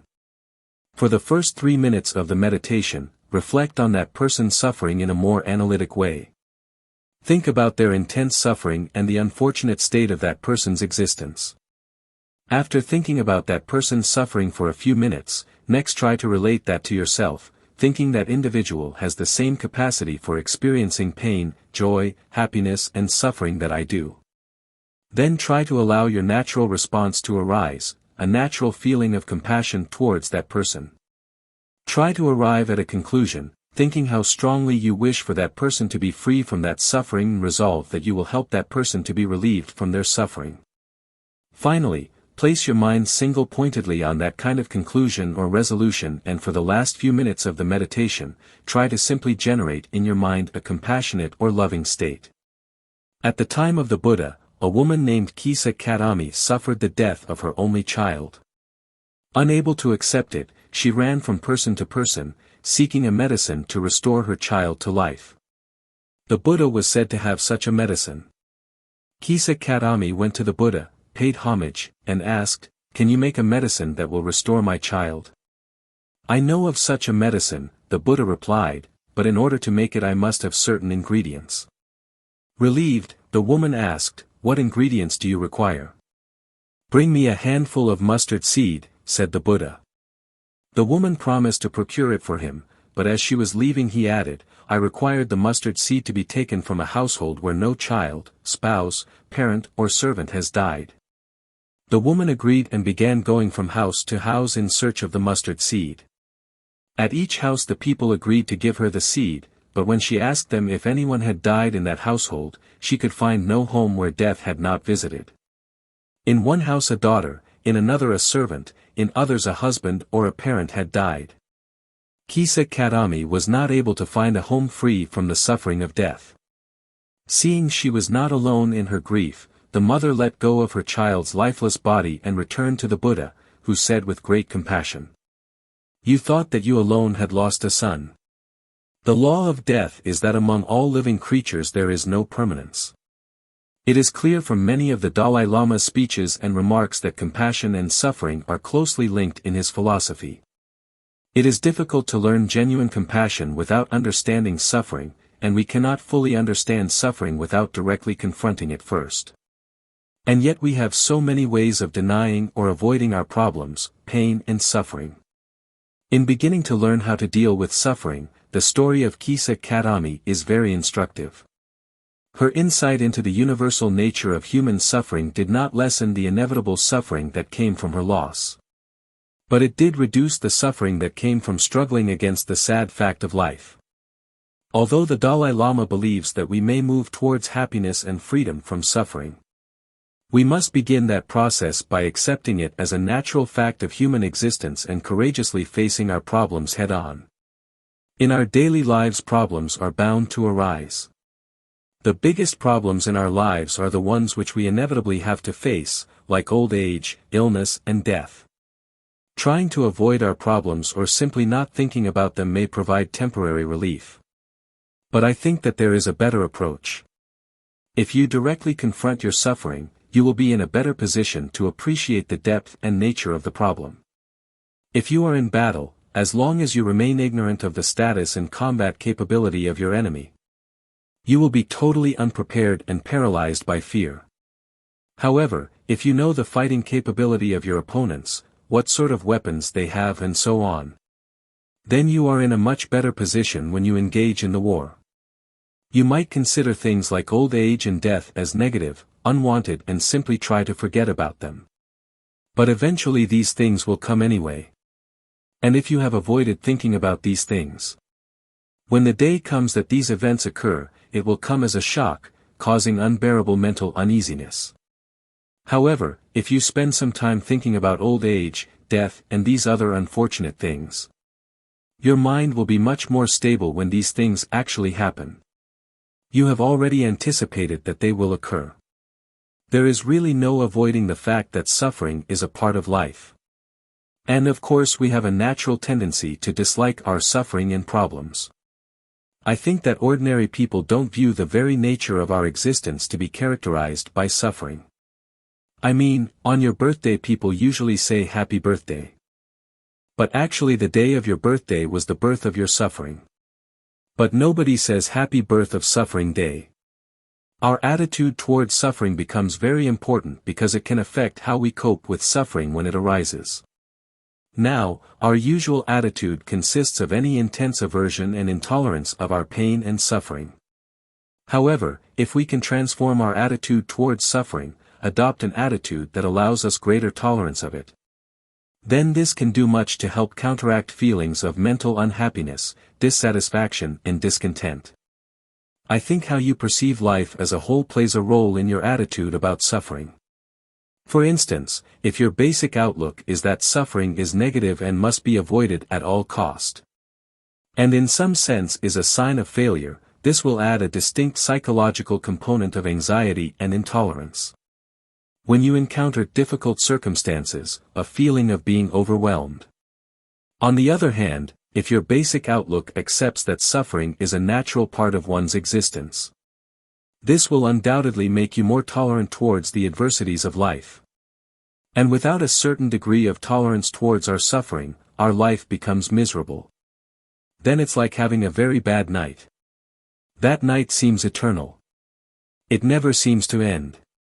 So, for me personally, the strongest and most effective practice to help tolerate suffering is to see and understand that suffering is the underlying nature of samsara, of unenlightened existence.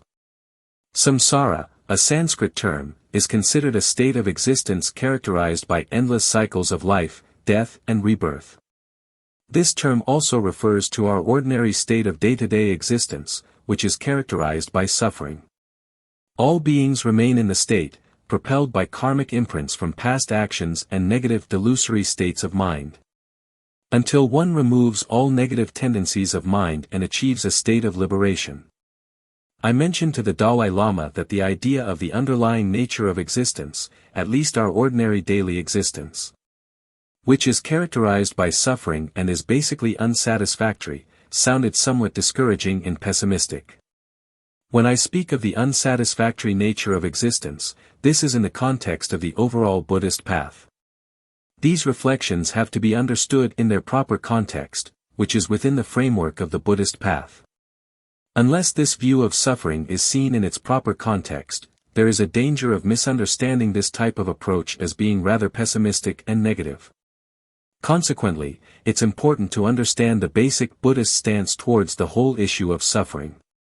We find that in Buddha's own public teachings, the first thing he taught was the principle of the Four Noble Truths. The first of which is the truth of suffering. A lot of emphasis is placed on the realization of the suffering nature of one's existence. The point that has to be borne in mind is that the reason why reflection on suffering is so important is because there is a possibility of a way out. There is an alternative. There is a possibility of freedom from suffering. By removing the causes of suffering, it is possible to attain a state of liberation, a state free from suffering. According to Buddhist thought, the root causes of suffering are ignorance, craving, and hatred. These are called the three poisons of the mind. These terms have specific connotations when used within a Buddhist context. For example, ignorance doesn't refer to a lack of information as it is used in an everyday sense, but rather refers to a fundamental misperception of the true nature of the self and all phenomena. By generating insight into the true nature of reality and eliminating afflictive states of mind, such as craving and hatred, one can achieve a completely purified state of mind free from suffering. Within the Buddhist context, when we reflect on the fact that our ordinary day-to-day existence is characterized by suffering, this serves to encourage us to engage in the practices that will eliminate the root causes of our suffering.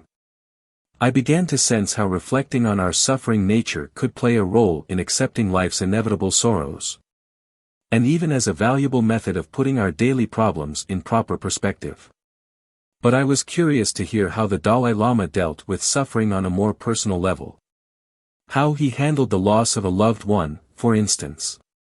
The subject arose in one of his public talks when an audience member, clearly in pain, asked him how to handle a great personal loss such as that of a child. To some degree, that depends on one's personal belief. If someone believes in rebirth, then accordingly, I think there is some way to reduce, sorry, or worry. One can take consolation in the fact that the loved one will be reborn.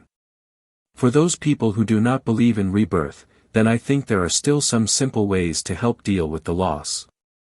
First, you could reflect that if you worry too much, allowing yourself to be too overwhelmed by the sense of loss and sorrow.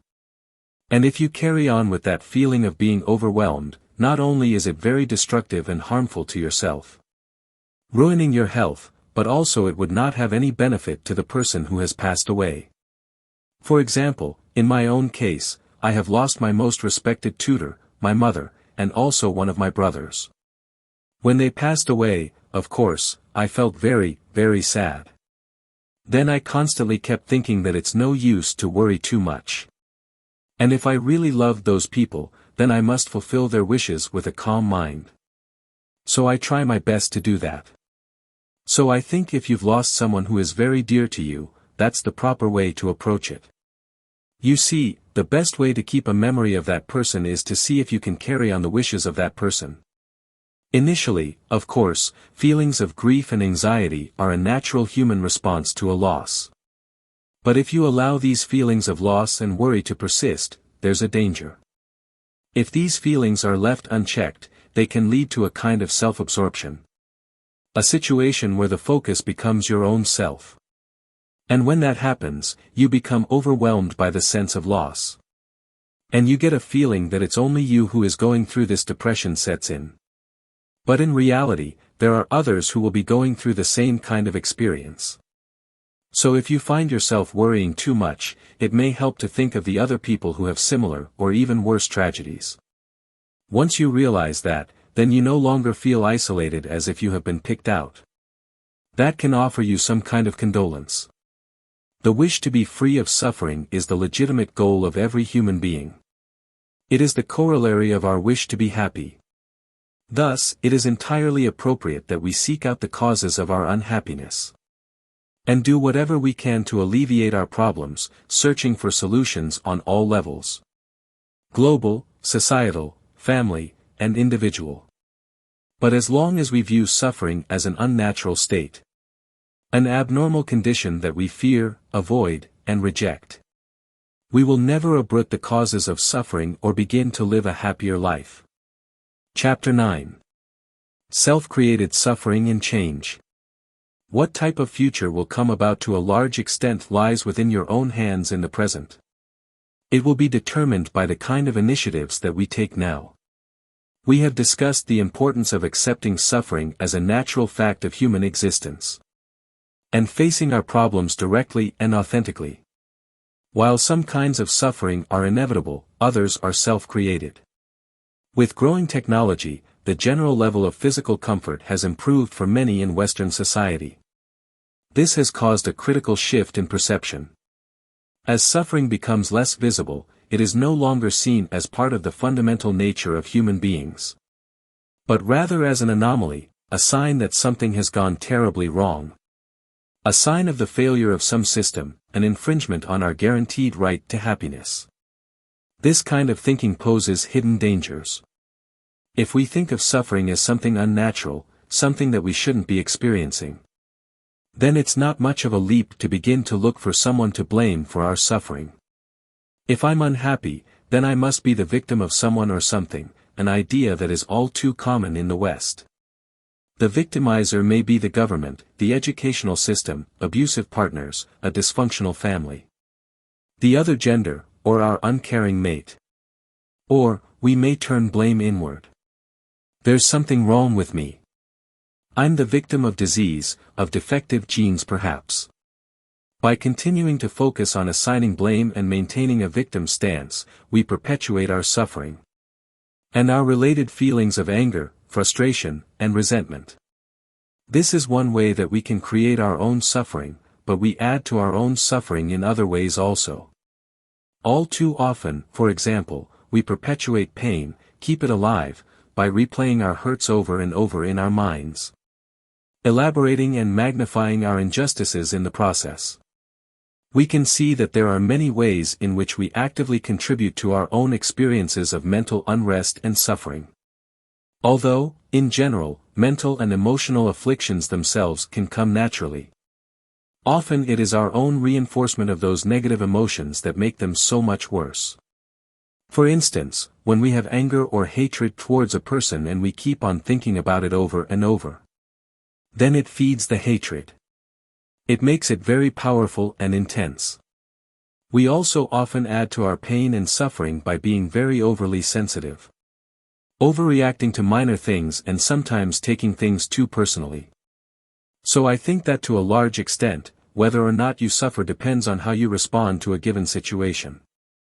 For example, let's say that you find out that someone is speaking badly of you behind your back. If you react to this knowledge that someone is speaking badly of you, this negativity with the feeling of hurt or anger, then you yourself destroy your own peace of mind.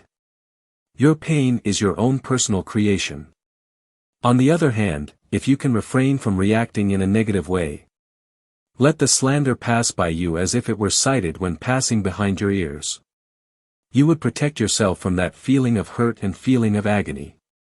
So, although you may not always be able to avoid difficult situations, you can modify the extent to which you suffer by how you choose to respond to the situation.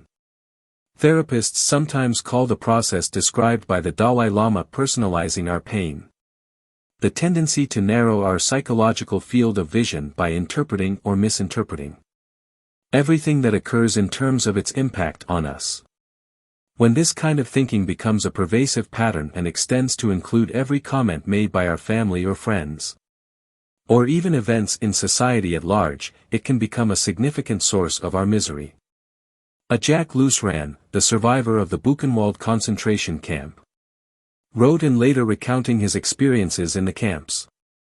Unhappiness, I saw then, comes to each of us because we think ourselves at the center of the universe. Because we have the miserable conviction that we alone suffer to the point of unbearable intensity. As we've discussed, problems invariably arise in our daily life. But problems do not automatically cause suffering. If we directly address a problem and focus our energies on finding a solution, for instance, the problem can be transformed into a challenge. If we throw into the mix, however, a feeling that our problem is unfair, we add an additional ingredient that can become a powerful fuel in creating mental and emotional suffering. The Dalai Lama spoke about how to deal with the problem of unfairness. There may be a variety of ways that one might deal with the feeling that one's suffering is unfair. We've already spoken of the importance of accepting suffering as a natural fact of existence. Tibetans, or those of a Buddhist background, may be able to better accept the reality of difficult situations by attributing it to karma, to negative actions committed in either this or a previous life. For those in the West who believe in the idea of a creator of God, they may accept difficult situations easier by viewing them as part of God's creation or plan. They may be helped by the faith that even though this situation appears very negative, God is all-powerful and very merciful, and there may be some meaning behind the situation that they may be unaware of. For those with no religious beliefs, perhaps a practical scientific approach could help. A kind of examination of the situation without much emotional involvement. A rational objective analysis of difficult or problematic situations can be quite important. Because with this approach you'll often discover that behind the scenes there may be other factors at play. For instance, if you feel that you're being treated unfairly by your boss at work, perhaps he may be annoyed by something else, an argument with his wife, that morning or something. And his behavior may have nothing to do with you personally, may not be specifically directed at you. Of course, one must still face whatever the situation may be, but at least with this approach, one may not have the additional anxiety that would come along with it. Often, our normal tendency is to try to blame our problems on others, on external factors. Furthermore, we tend to look for one single cause and then try to exonerate ourselves from the responsibility. It seems that whenever there are intense emotions involved, there tends to be a disparity between how things appear and how they really are. This practice involves looking at things in a holistic way, realizing that there are many events contributing to a situation. So, for instance, in general, if we carefully examine any situation in a very unbiased and honest way, we may realize that to a large extent, we are also responsible for the unfolding of events. Through practices such as these, such as objectively analyzing our own contribution to problems, which we initially blame completely on others, one can begin to reduce the feeling of unfairness that is one of the most common sources of self-created suffering. In investigating the ways in which we contribute to our own experience of suffering, we conclude with one of the primary causes: resistance to change. In discussing this important topic, the Dalai Lama described the ever-changing nature of life. It's extremely important to investigate the causes or origins of suffering, how it arises. One must begin that process by appreciating the impermanent, transient nature of our existence. All things, events, and phenomena are dynamic. Changing every moment, nothing remains static. Meditation on one's blood circulation could serve to reinforce this idea. The blood is constantly flowing, moving, it never stands still. This momentarily changing nature phenomena is like a built-in mechanism. And since it is the nature of all phenomena to change every moment, this indicates to us that all things lack the ability to endure.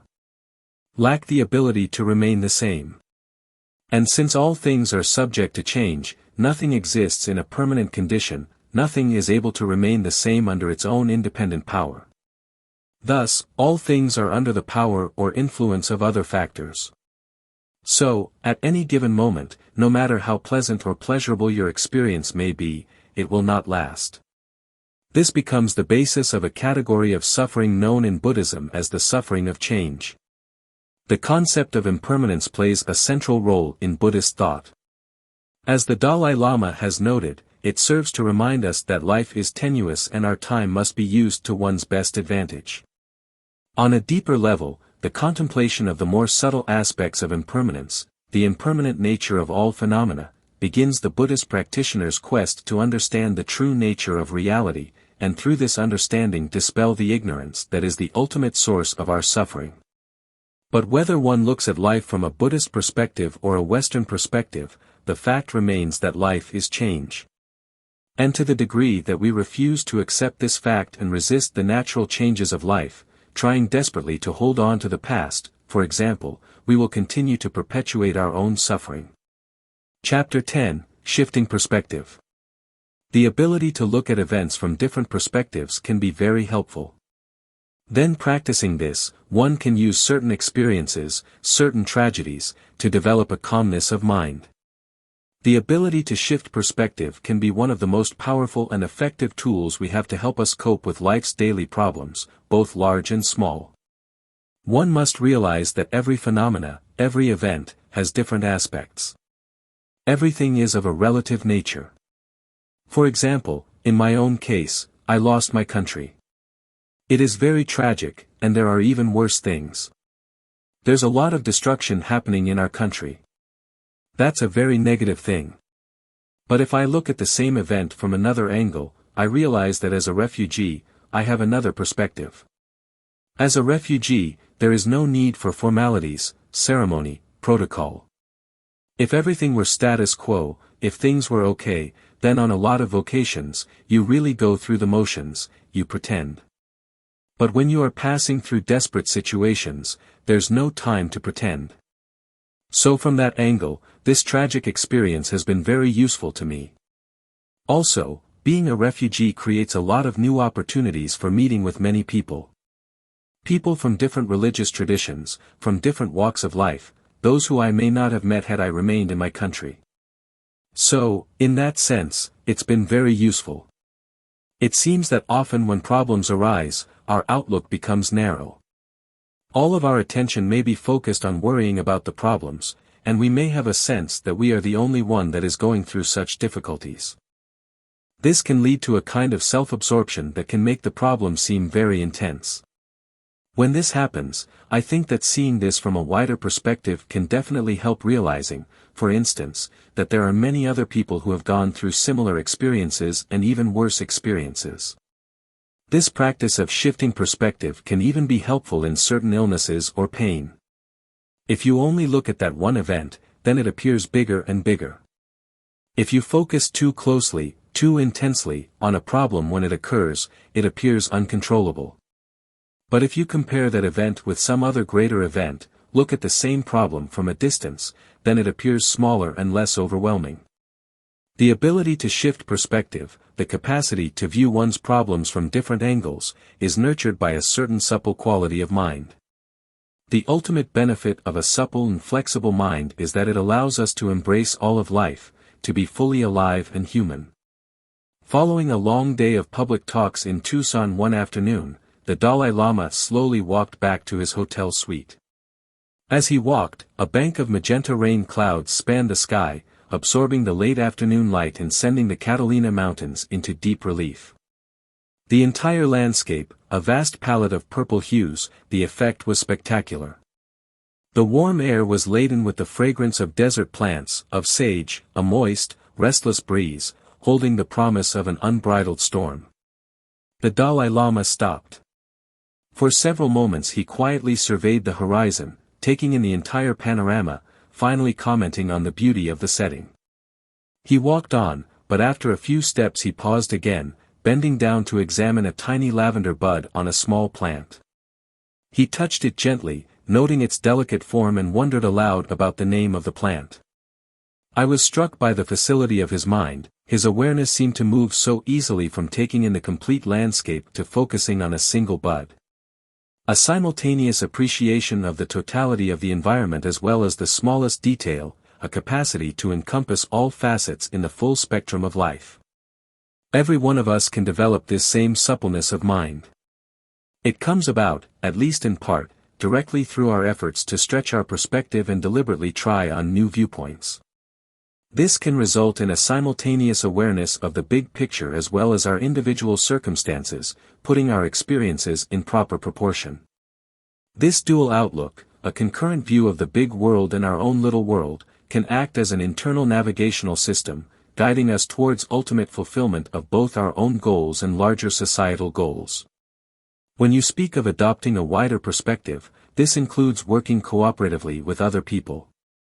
When you have crises which are global by nature, for instance, such as the environment or problems of modern economic structure. This calls for a coordinated and concerted effort among many people with a sense of responsibility and commitment. This is more encompassing than an individual or a personal issue. Of course, change must come from within the individual. But when you are seeking to find solutions to global problems, this requires the ability to address problems from various levels, the individual level, the community level, and the global level. Now, for instance, minimizing hatred is like internal disarmament. But internal disarmament must go with external disarmament. The whole world should be demilitarized. That is our ultimate goal. Of course, we cannot achieve this overnight. I think the realistic way is step by step. So on one level, we should be working towards developing inner peace. But at the same time, it's very important to work towards external disarmament and peace as well, making a small contribution in whatever way we can. That's our responsibility. We've seen how there is a reciprocal relationship between a supple mind and the ability to shift perspective. A supple flexible mind helps us address our problems from a variety of perspectives, and conversely, deliberately trying to objectively examine our problems from a variety of perspectives can be seen as a kind of flexibility training for the mind. In today's world, the attempt to develop a flexible mode of thinking isn't simply a self-indulgent exercise for idle intellectuals. It can be a matter of survival. Even on an evolutionary scale, the species that were most adaptable were the ones that survived and thrived.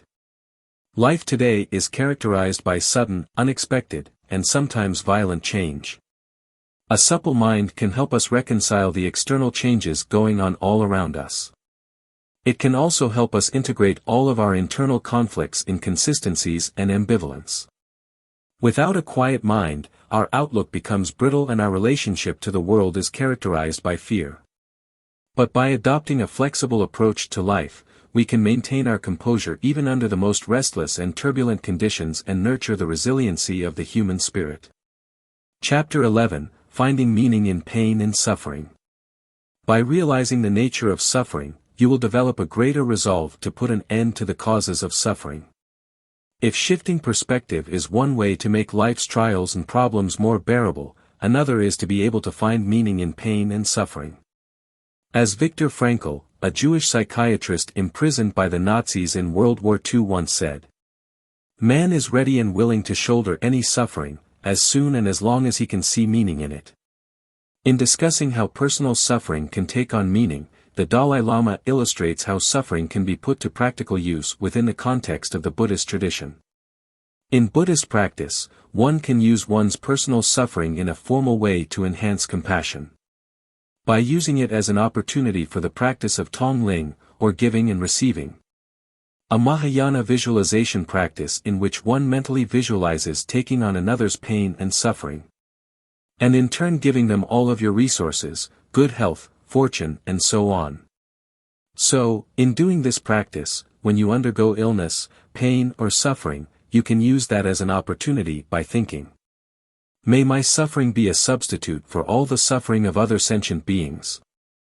By experiencing this, may I be able to save all other sentient beings who may have to undergo similar suffering." In describing this practice, if, for instance, you become ill and practice this technique thinking, "May my illness act as a substitute for others who are suffering from similar illness." And you visualize taking on their suffering and giving them your good health. I am not suggesting that you ignore your own health.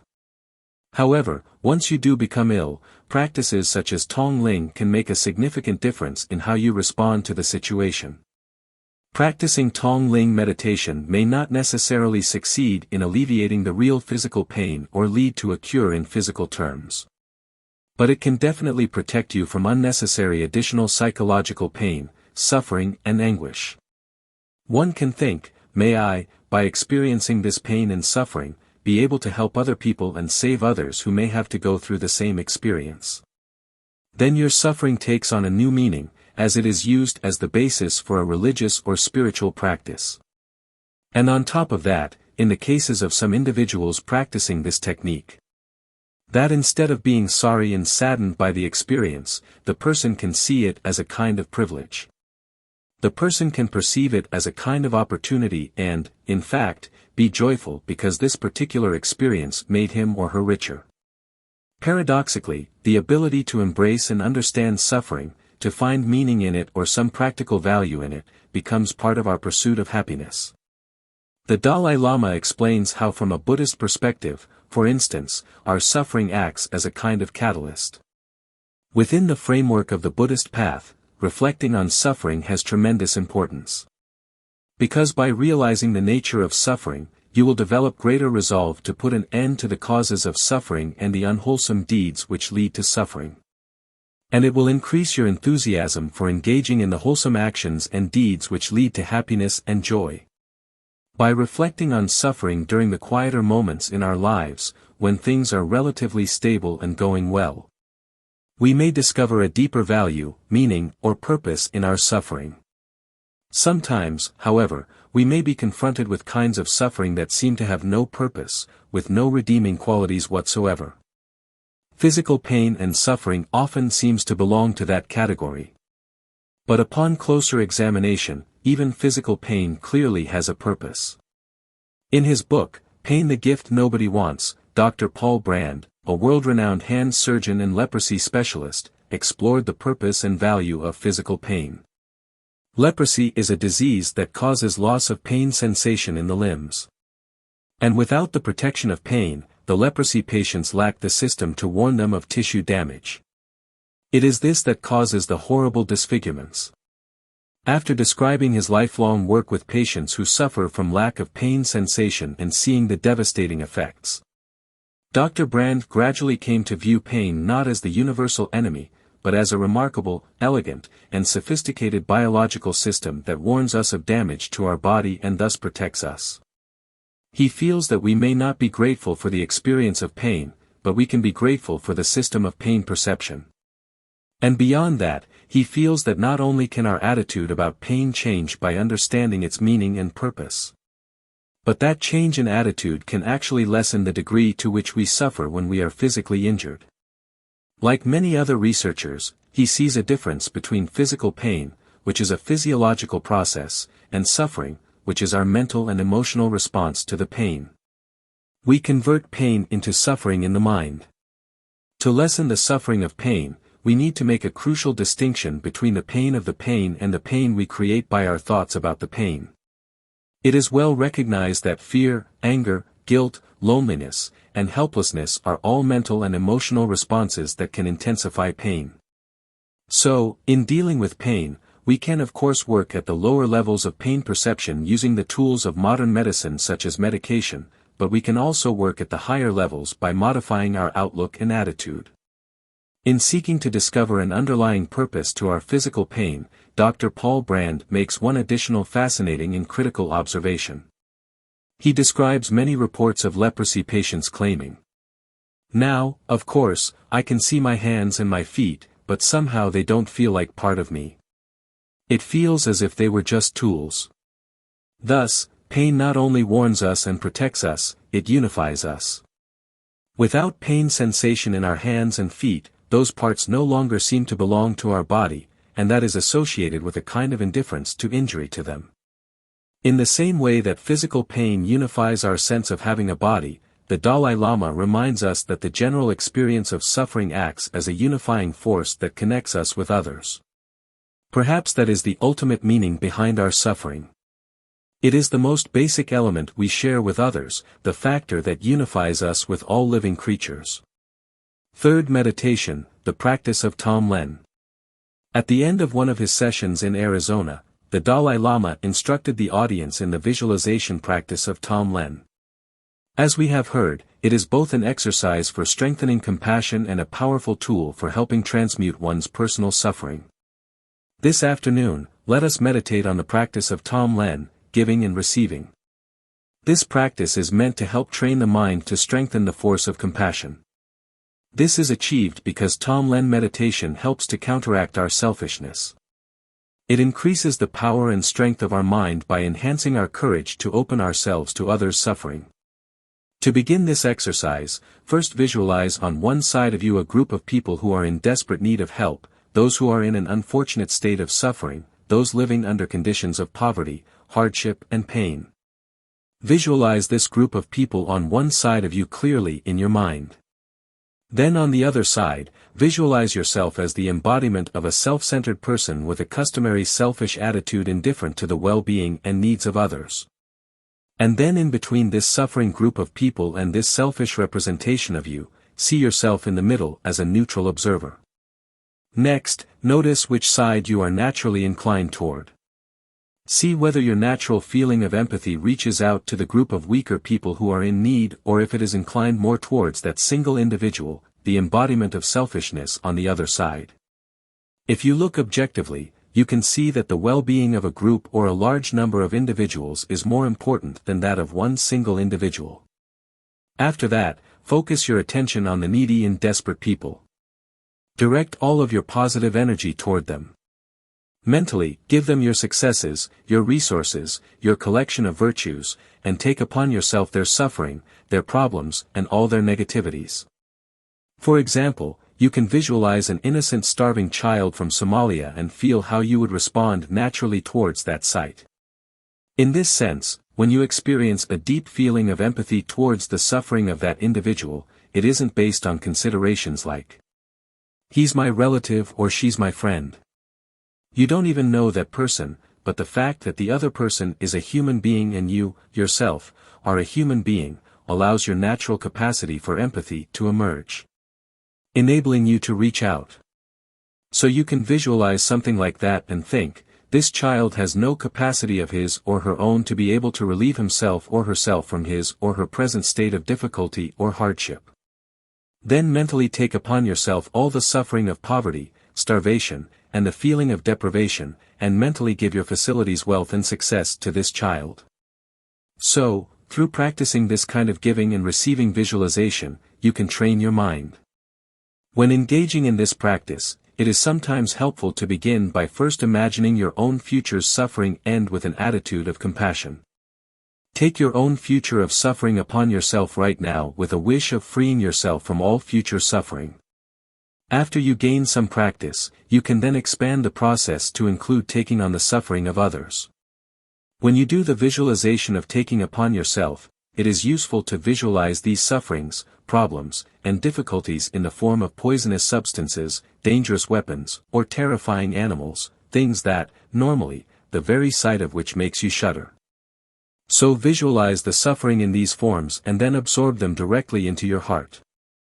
The purpose of visualizing these negative and frightening forms being dissolved into our hearts is to destroy our habitual selfish attitudes that reside there. However, for those individuals who may have problems with self-image, self-hatred, or low self-esteem, then it is important to judge for themselves whether this particular practice is appropriate or not. This tongue-lin practice can become quite powerful if you combine the giving and receiving with the breath. That is, imagine receiving when inhaling and giving when exhaling. When you do this visualization effectively, it will make you feel some slight discomfort. That is an indication that it is hitting its target, the self-centered, egocentric attitude that we normally have.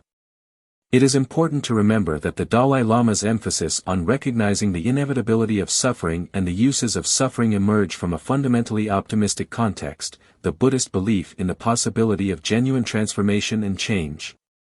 Earlier, we mentioned that in seeking happiness, we begin by learning about how negative emotions and behaviors are harmful to us and how positive states of mind are helpful, but in discussing an approach to bringing about positive changes within oneself, learning is only the first step. There are other factors as well: conviction, determination, action, and effort. Next, one transforms determination into action. The strong determination to change enables us to make a sustained effort to implement the actual changes. The final factor of effort is critical. Now, no matter what behavior you are seeking to change, no matter what particular goal or action you are directing your efforts towards, you need to start by developing a strong willingness or wish to do it. You need to generate great enthusiasm. And here, a sense of urgency is a key factor. For example, knowledge about the serious effects of AIDS has definitely created a sense of urgency that has put a check on a lot of people's sexual behavior. I think that often, once we obtain the proper information, that sense of seriousness and commitment will come. So, this sense of urgency can be a vital factor in affecting change, can give us tremendous energy. For instance, in a political movement, if there is a sense of desperation, there can be a tremendous sense of urgency. So much so that people may even forget they are hungry, and there is no feeling of tiredness or exhaustion in pursuit of their objectives.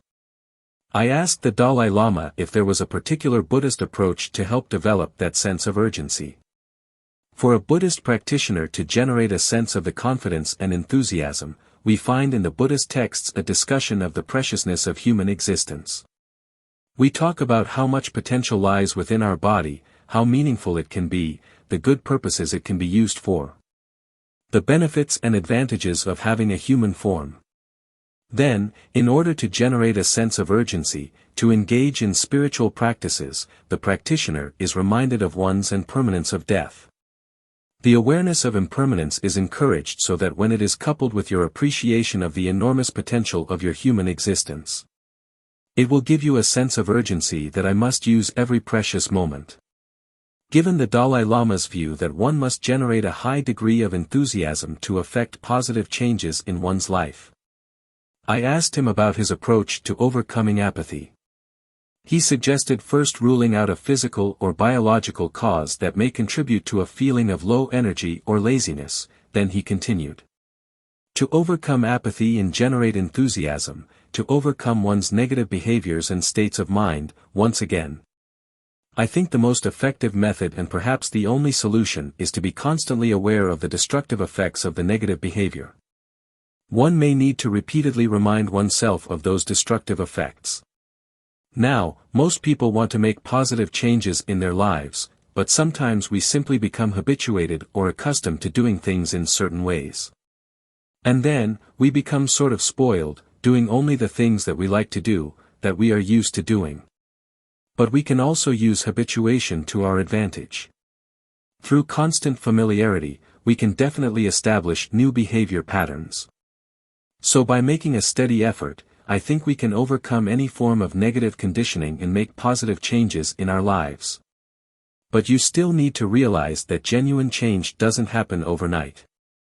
Deep down, mental development takes time and a consistent effort. Because of the slow and gradual nature of change and transformation, I wondered what prevented the Dalai Lama from becoming discouraged or losing hope. As far as my own spiritual practice goes, if I encounter some obstacles or problems, I find it helpful to stand back and take the long-term view rather than the short-term view. In this regard, I find that thinking about one particular verse gives me courage and helps me sustain my determination. As long as space endures, as long as sentient beings remain, may I to live to dispel the miseries of the world. However, as far as the struggle for the freedom to bet is concerned, if I utilize that kind of belief, being prepared to wait as long as space endures for eons and so on, I think that would be foolish. Here, one needs to take more immediate or active involvement. But even in the situation in Tibet, I think that viewing the situation from a wider perspective can definitely help. For instance, if I look at the situation inside Tibet from a narrow perspective, focusing only on that, then the situation appears almost hopeless. However, if I look from a wider perspective, a world perspective, then I see the international situation in which whole, communist, and totalitarian systems are collapsing. Where even in China there's a democracy movement, and the spirit of Tibetans remains high. So, I don't give up. There's no doubt that in order to accomplish important goals, we need a strong driving mechanism to sustain us. Looking at the factors that motivate us to action, psychologists have identified three principal types of human motives. Primary motives are drives based on biological needs that must be met for survival, such as food, water, and air. Another category of motives involves our innate need for stimulation and information. The final category, called secondary motives, are those based on learned needs, such as the need for success, status, power, or achievement. These are acquired drives that can be influenced by social forces and shaped by learning. And it is at this level that modern psychological theories meet the Buddhist concept of developing determination and enthusiasm. In Buddhism, however, these acquired drives are not used only in the pursuit of worldly success, but in pursuit of higher goals, kindness, compassion, and spirituality. And develop as one gains a clearer understanding of the factors that lead to true happiness. Once we have built up a certain degree of drive and determination to make the changes necessary to live a happier life, we must then set about implementing these changes in our customary ways of thinking and acting. While science has recently revealed that one's genetic predisposition plays some role in an individual's characteristic way of responding to the world, most social scientists and psychologists feel that a large measure of the way we behave, think, and feel is determined by learning and conditioning, which comes about as a result of our upbringing and the various social and cultural forces around us. And since it is believed that behaviors are largely established by conditioning and reinforced and amplified by habituation, this opens up the possibility, as the Dalai Lama contends, of extinguishing harmful or negative conditioning and replacing it with helpful, life-enhancing conditioning. In eliminating one's negative emotions in states of mind, however, one question arises. Since these negative emotions seem to be a natural or integral part of our psychological makeup, is it really reasonable or practical to try to eradicate them? Yes. Some people suggest that anger, hatred, and other negative emotions are a natural part of our mind. And there is no way to really change these mental states. But that is wrong. Now, for example, all of us are born in an ignorant state. In this sense, ignorance is also quite natural. But as we grow through education and learning, we can acquire knowledge and dispel ignorance. And in that same way, through proper training, we can gradually reduce our negative emotions and increase positive states of mind, such as love, compassion, and forgiveness. When speaking of these negative states of mind, I am referring to what are called yung mung in Tibetan, or klesha in Sanskrit. This term literally means that which afflicts from within. It is often translated as delusions. It's easy to recognize the afflictive nature of these delusions simply because they have this tendency to destroy our calmness and presence of mind. But it's much more difficult to find out whether or not we can overcome them. That is a question that directly relates to the whole idea of whether or not it is possible to attain the full realization of our spiritual potential. That is a very serious and difficult situation. Now, in Buddhist thought, we have three principal premises on which we believe that can happen. The first premise is that all deluded states of mind, all afflictive emotions and thoughts, are essentially distorted in that they are rooted in misperceiving the actual reality of the situation. No matter how powerful, deep down these negative emotions have no valid foundation. They are based on ignorance. On the other hand, positive emotions or states of mind, such as love, compassion, insight, have a solid basis. When the mind is experiencing these positive states, there is no distortion.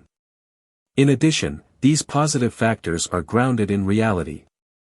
They can be verified by our own experience. There is a kind of grounding and rootedness in reason and understanding, and this is not the case with afflictive emotions like anger and hatred. On top of that, all these positive states of mind have the quality that you can enhance them and increase them to a limitless degree if you regularly practice them through training and constant familiarity.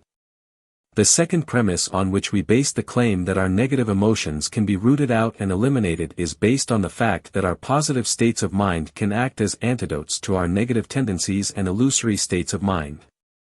And as you enhance the capacity of these antidotal factors, the greater their force, the more you will be able to reduce the force of the mental and emotional afflictions. Within Buddhist practice, the cultivation of certain specific positive mental qualities such as patience, tolerance, kindness, and so on can act as specific antidotes to negative states of mind, such as anger, hatred, and attachment. But since these positive antidotes seek to eliminate only certain specific emotions, in some sense they can be seen as only partial measures. These afflictive emotions such as attachment and hatred are ultimately rooted in ignorance, misconception of the true nature of reality. Therefore, in order to fully overcome all of these negative tendencies, one must apply the antidote to ignorance, the wisdom factor. The wisdom factor involves generating insight into the true nature of reality. So we not only have specific antidotes for specific negative emotions, for example, patience and tolerance, act as specific antidotes to anger and hatred. But we also have a general antidote, insight, into the true nature of reality that acts as an antidote to all negative states of mind. It is similar to getting rid of a poisonous plant. You can eliminate the harmful effects by cutting off the specific branches or leaves, or you can eliminate the entire plant by uprooting it. The third premise is that the essential nature of mind is pure. It is based on the belief that the underlying basic subtle consciousness is untainted by negative emotions. Its nature is pure, a state which is referred to as the mind of clear light. That basic nature of the mind is also called Buddha nature. So since negative emotions are not an intrinsic part of this Buddha nature, there is a possibility to eliminate them and purify the mind. The Dalai Lama's method of achieving full potential and becoming happy is radically different from most Western approaches. While we are used to the idea, for example, of using psychotherapeutic techniques such as behavior therapy to attack specific bad habits such as smoking, drinking, or temper flares, we are not accustomed to systematically cultivating positive attributes, love, compassion, generosity as weapons against all negative states. The Dalai Lama's method for achieving happiness is based on the revolutionary idea that negative mental states are not an intrinsic part of our minds. They are transient obstacles that obstruct the expression of our underlying natural state of joy and happiness. And these obstacles can be neutralized through the antidotes or the corresponding positive mental states. And when this discipline derived from Buddhist thought is viewed in the light of scientific evidence showing that we can change the very structure and function of the brain by establishing new conditioning that comes about by deliberately cultivating new ways of thinking, then the idea that we can achieve happiness through training of the mind seems a very real possibility. Chapter 13, Dealing with Anger and Hatred. If one comes across a person who has been shot by an arrow, one does not spend time wondering about where the arrow came from, or the caste of the individual who shot it, or analyzing the type of wood the chapter is made of, or the manner in which the arrowhead was fashioned. Rather, one should focus on immediately pulling out the arrow. This observation of the Buddhist leads us to the next step in the Dalai Lama's approach to reshaping our minds and hearts. The Dalai Lama now turns to some of the arrows, the negative states of mind that destroy our happiness, beginning with the discussion of anger and hatred. Generally speaking, there are many different kinds of afflictive or negative emotions, such as conceit, arrogance, jealousy, desire, lust, close-mindedness, and so on. But out of all these, hatred and anger are considered to be the greatest evil because they are the greatest obstacle to developing compassion and altruism. And they destroy one's virtue and calmness of mind. Now, under rare circumstances, some kinds of anger can be positive. When motivated by compassion, it can act as a powerful force to bring about swift and decisive action. But generally speaking, anger leads to ill feeling and hatred. And hatred is never positive. It has no benefit at all. It is always totally negative. The destructive effects of hatred are very visible, very obvious, and immediate.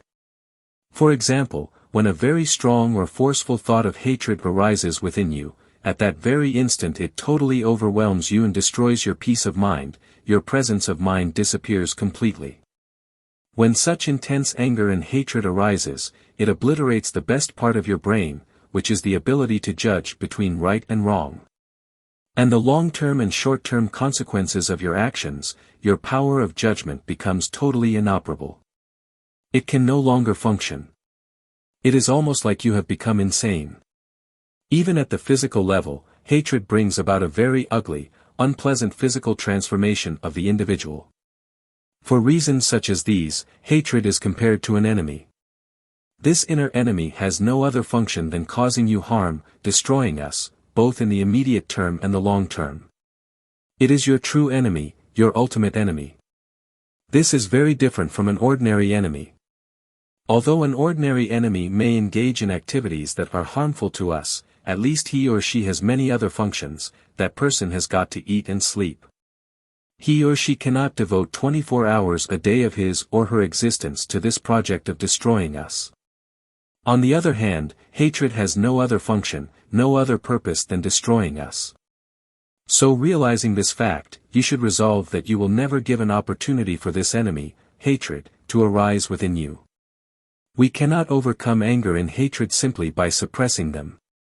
We need to actively cultivate the antidotes to hatred, patience and tolerance.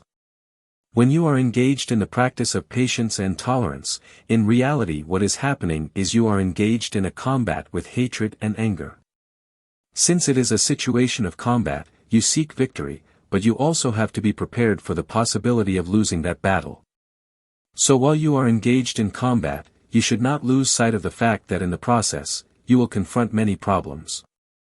You should have the ability to withstand these hardships. Someone who gains victory through such an arduous process is a true hero. In some cases, people harbor strong feelings of anger and hurt based on something done to them in the past. And that feeling is kept bottled up.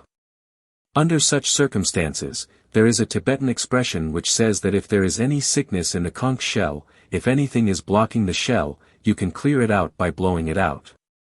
Similarly, it is possible to imagine a situation in which due to the bottling up of certain emotions, it may be better to just let it out and express it. However, I believe that generally speaking, anger and hatred are the type of emotions which, if you leave them unchecked or unattended, they tend to aggravate and keep on increasing. So, if you work toward building inner contentment and cultivating kindness and compassion, this brings about a certain calmness of mind that can help prevent anger from arising in the first place. And then when a situation does arise, which makes you angry, you should directly confront your anger and analyze it. Investigate what factors have given rise to that particular instance of anger or hatred. Then, analyze further, seeing whether it is an appropriate response and especially whether it is constructive or destructive. And you make an effort to exert a certain inner discipline and restraint, actively combating it by applying the antidotes. counteracting these negative emotions with thoughts of patience and tolerance. It is clear that in seeking to eliminate anger and hatred, the intentional cultivation of patience and tolerance is indispensable. In our everyday life experiences, tolerance and patience have great benefits. For instance, developing them will allow us to be able to sustain and maintain our presence of mind. Although you may have experienced many negative events in the past, with the development of patience and tolerance, it is possible to let go of your sense of anger and resentment. If you analyze a situation, you will realize that the past is past. So there is no use continuing to feel anger and hatred, which does not change the situation, but just causes a disturbance within your mind and causes you continued unhappiness. Another benefit of responding to difficult situations with patience rather than giving in to anger is that you protect yourself from potential, undesirable consequences, which might come about if you reacted with anger. Because if you respond to situations with anger and hatred, not only does it not protect you from the injury or harm that has already been done to you, but on top of that, you create an additional cause for your own suffering in the future. Since patience or tolerance comes from an ability to remain firm and steadfast, and not to be overwhelmed by the adverse situations or conditions that one faces, one should not see tolerance or patience as a sign of weakness or giving in, but rather as a sign of strength coming from a deep ability to remain firm, responding to a trying situation with patience and tolerance rather than reacting with anger and hatred involves active restraint, which comes from a strong, self-disciplined mind. I think there is a very close connection between humility and patience. Humility involves having the capacity to take a more confrontational stance, having the capacity to retaliate if you wish, yet deliberately deciding not to do so. That is what I would call genuine humility. Now, when we talk about how one should develop tolerance towards those who harm us, one should not misunderstand this to mean that we should just meekly accept whatever is done against us. Sometimes you might encounter situations that require strong countermeasures. I believe, however, that one can take a strong stand and even take strong countermeasure out of a feeling of compassion or a sense of concern for the other rather than out of anger. One of the reasons why there is a need to adopt a very strong countermeasure against someone is that if you let the harm or the crime that is being perpetuated against you pass, then there is a danger of that person habituating it in a very negative way, which, in reality, will cause that individual's own downfall and is very destructive in the long run for the individual himself or herself. So you can take countermeasures out of a feeling of compassion and concern for that individual. In Buddhism, a lot of attention is paid to our attitudes towards our rivals or enemies. This is because hatred can be the greatest stumbling block to the development of compassion and happiness. If you can learn to develop patience and tolerance towards your enemies, then everything else becomes much easier. Your compassion towards all others then begins to flow naturally, and in result of patience and tolerance is forgiveness. Fourth and fifth meditations on anger. Begin to work with the Dalai Lama's ideas on using patience and tolerance to neutralize anger and hatred through these two simple yet effective meditations. Fourth meditation. Let us imagine a scenario where someone that you know very well, someone who is close or dear to you, is in a situation where the person loses his or her temper. You can imagine this occurring either in a very acrimonious relationship or in a situation where something personally upsetting is happening. The other person is so angry that he or she has lost all of his or her mental composure, creating very negative vibrations, even going to the extent of beating himself or herself up or breaking things. Then reflect upon the immediate effects of this person's rage. You'll see a physical transformation happening to him or her. This person whom you feel close to, whom you like, the very sight of whom gave you pleasure in the past now turns into this ugly person, even physically speaking. The reason why I think we should visualize this happening to someone else is because it is easier to see the faults of others than to see one's own faults. So using your imagination, do this meditation and visualization for a few minutes. At the end of that visualization, analyze the situation and relate the circumstance to your own experience. See that you yourself have been in the state many times. Resolve that I shall never let myself fall under the sway of such intense anger and hatred. Because if I do that, I will also be in the same position. I will also suffer all these consequences, lose my peace of mind, lose my composure, assume this ugly physical appearance and so on. So once you make that decision, then for the last few minutes of the meditation, focus your mind on that conclusion without further analysis. Simply let your mind remain on your resolution not to fall under the influence of anger and hatred. Fifth meditation.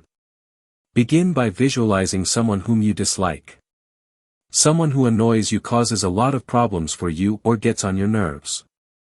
Then imagine a scenario where the person irritates you or does something that offends you or annoys you. And in your imagination, when you visualize this, let your natural response follow. Just let it flow naturally. See how you feel. See whether that causes the rate of your heartbeat to go up and so on. Examine whether you are comfortable or uncomfortable. See if you immediately become more peaceful or if you develop an uncomfortable mental feeling. Judge for yourself, investigate. So for a few minutes, 3 or 4 minutes perhaps, judge and experiment. And then at the end of your investigation, if you discover that, yes, it is of no use to allow that irritation to develop. Immediately, I lose my peace of mind, then say to yourself, in the future, I will never do that. Develop that determination. Finally, for the last few minutes of the exercise, place your mind single-pointedly upon that conclusion or determination. So that's the meditation. Chapter 14, Self-Hatred and Human Potential. Of course, we love ourselves. How can a person hate himself or herself? Buddhist philosophy has a well-entrenched methodology for dealing with hatred and anger that is directed outward. But the idea of self-hatred, of hatred turned inward, was astonishing to the Dalai Lama when he first heard of it. In fact, he only learned of the existence of self-hatred and its prevalence in Western culture. During a conference with a group of Western scientists and psychologists held at his home in Dharamsala in 1991. As he became more familiar with the concept, he began to see ways in which the Buddhist doctrine could help when counteract this punishing impulse. When these people who began speaking about self-hatred at first, I wasn't certain if I was understanding the concept correctly. Although I thought that I had some understanding of how the mind works, this idea of hating oneself was completely new to me. The reason why I found it quite so unbelievable is that as practicing Buddhists, we are working very hard in trying to overcome our self-centered attitude. From this viewpoint, I think we love and cherish ourselves too much. So to think of this possibility of someone hating themselves was quite unbelievable. From the Buddhist point of view, being in a depressed state, in a state of discouragement, is seen as a kind of an extreme, which can clearly be an obstacle to taking the steps necessary to accomplish one's goals. A state of self-hatred is even far more extreme than simply being discouraged, and this can be very, very dangerous. For those engaged in Buddhist practice, the antidote to self-hatred would be to reflect upon the fact that all beings, including oneself, have Buddha nature, the seed or potential for perfection, full enlightenment, no matter how weak or poor or deprived one's present situation may be. So those who suffer from self-hatred or self-loathing should avoid contemplating the suffering nature of existence or the underlying unsatisfactory nature of existence. And instead, they should concentrate more on the positive aspects of their existence, such as appreciating the tremendous potential that lies within oneself as a human being. And by reflecting on these opportunities and potentials, they will be able to increase their sense of worth and confidence in themselves. We are gifted human beings with this wonderful human intelligence. On top of that, all human beings have the capacity to be very determined and to direct that strong sense of determination in whatever direction they would like to use it. There is no doubt of this, so if one maintains an awareness of these potentials and reminds oneself of them repeatedly, until it becomes part of one's customary way of perceiving human beings, including oneself, then this could serve to help reduce feelings of discouragement, helplessness, and self-contempt. I think there might be some sort of parallel to the way we treat physical illness. When doctors treat someone for a specific illness, not only do they give antibiotics for the specific condition, But they also make sure that the person's underlying physical condition is such that he or she can take antibiotics and tolerate it. So, in order to ensure that the doctors make sure, for instance, that the person is generally well nourished. And often they may also have to give vitamins or whatever to build the body. So long as the person has that underlying strength in his or her body, then there is the potential or capacity within the body to heal itself from the illness through medication. Similarly, so long as we know and maintain an awareness that we have this marvelous gift of human intelligence and a capacity to develop determination and use it in positive ways. In some sense, we have this underlying mental health, an underlying strength that comes from realizing we have this great human potential.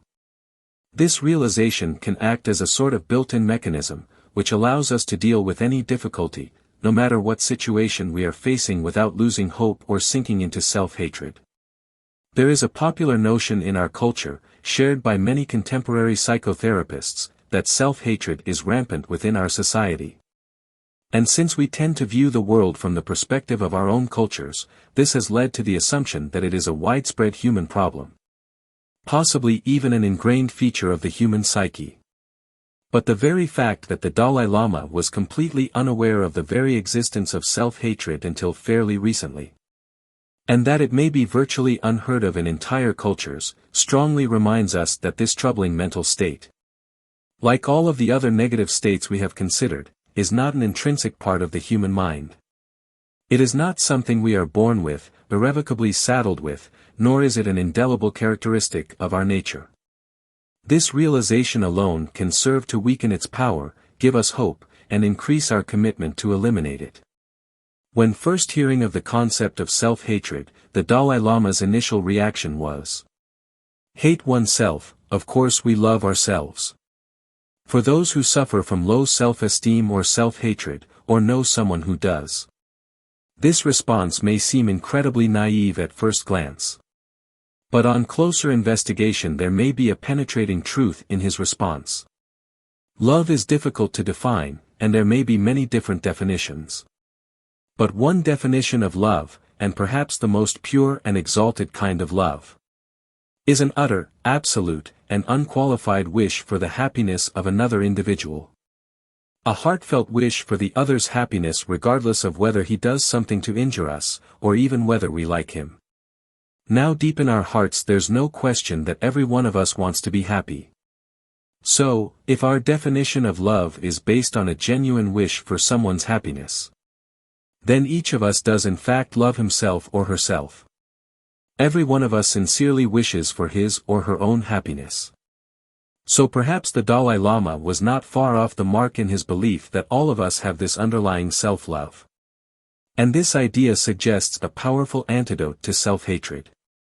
We can directly counteract thoughts of self-contempt by reminding ourselves that no matter how much we may dislike some of our characteristics, underneath it all, we wish ourselves to be happy. And that is a profound kind of love. The art of happiness has many components. As we've seen, it begins with developing an understanding of the truth sources of happiness, and basing our priorities in life on the cultivation of those sources. It involves an interdiscipline, a gradual process of rooting out destructive mental states, and replacing them with positive, constructive ones, such as kindness, tolerance, and forgiveness. In identifying the factors that lead to a full and satisfying life, we conclude with the discussion of the final component. Spirituality. There is a natural tendency to associate spirituality with religion. The Dalai Lama's approach to achieving happiness in life is to be able to understand the truth. The Dalai Lama's approach to achieving happiness has been shaped by his years of rigorous training as an ordained Buddhist monk. He's also widely regarded as a preeminent Buddhist scholar. For many, however, it is not his grasp of complex philosophical issues that offers the most appeal, but rather his personal warmth, humor, down-to-earth approach to life, and his ability to relate to people as simply one human being to another. Despite his position as one of the most prominent religious figures in the world, it is clear that he does not regard adherence to any one religion as the only form of spirituality. I believe that it is essential to appreciate our potential as human beings. And to recognize the importance of inner transformation. This should be achieved through what could be called a process of mental development.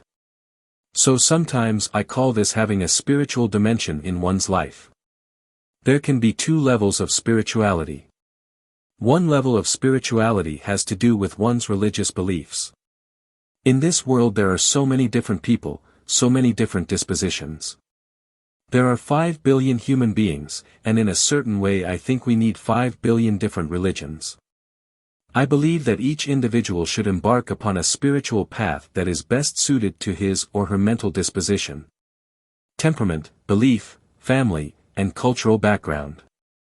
Now for example, as a Buddhist monk, I find Buddhism to be most suitable. So for myself, I found that Buddhism is best, but that does not mean Buddhism is best for everyone. The purpose of religion is to benefit people, and I think that if we only had one religion, after a while it would cease to benefit many people. If you had a restaurant for instance, and it only served one dish day after day for every meal, that restaurant wouldn't have many customers left after a while. People need and appreciate diversity in their food, because there are so many different tastes. In the same way, religions are meant to nourish the human spirit, and I think we can learn to celebrate that diversity. And develop a deep appreciation of the variety of religions. So certain people may find Judaism, the Christian tradition, or the Islamic tradition to be the most effective for them. Therefore, we must respect and appreciate the value of all the different major world religious traditions. I think that one way of strengthening the mutual respect is through closer contact between those of different religious faiths. Personal contact.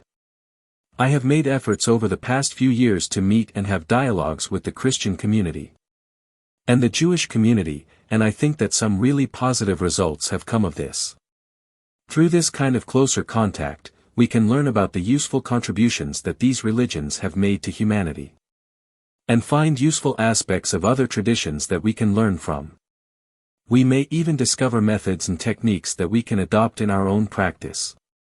All of these religions can make an effective contribution for the benefit of humanity. They are all designed to make the individual a happier person and the world a better place. However, in order for the religion to have an impact in making the world a better place, I think it's important for the individual practitioner to sincerely practice the teachings of that religion. You must integrate the religious teachings into your life wherever you are, so you can use it as a source of inner strength. And you must gain a deeper understanding of the religion's ideas, not just on an intellectual level, but with a deep feeling, making it part of your inner experience. There are so many things that divide humanity, so many problems in the world. Religion should be a remedy to help reduce the conflict and suffering in the world, not another source of conflict. So it is essential that we develop closer bonds among the various religions. Through this, we can make a common effort for the benefit of humanity. During the Dalai Lama's week of public talks in Tucson, he spoke about his own practices of prayer and meditation, and ways to make the spiritual life part of one's inner experience. I think prayer is, for the most part, simple, daily reminders of your deeply held principles and convictions. I myself repeat certain Buddhist verses every morning. The verses may look like prayers, but they are actually reminders of how to speak to others, how to deal with people, how to deal with problems in one's daily life, things like that. So for the most part, my practice involves reviewing the importance of compassion, forgiveness, all these things. And of course, it also includes certain Buddhist meditations about the nature of reality and also certain visualization practices. So in my own daily practice, my own daily prayers, if I go leisurely, it peaks about 4 hours. It's quite long. The thought of spending 4 hours a day engaged in spiritual practices raised a question about how to make time for spiritual exercises, and prompted one of the Dalai Lama's most enlightening observations about the limitless nature of a spiritual life. If you make the effort, you can always find some time, say in the early morning, or sometime like the weekend, you can sacrifice some of your fun. So at least I think daily, say half an hour, or if you make the effort try hard enough, perhaps you may be able to find 30 minutes in the morning and 30 minutes in the evening. If you really think about it, maybe it is possible to figure out a way of getting some time.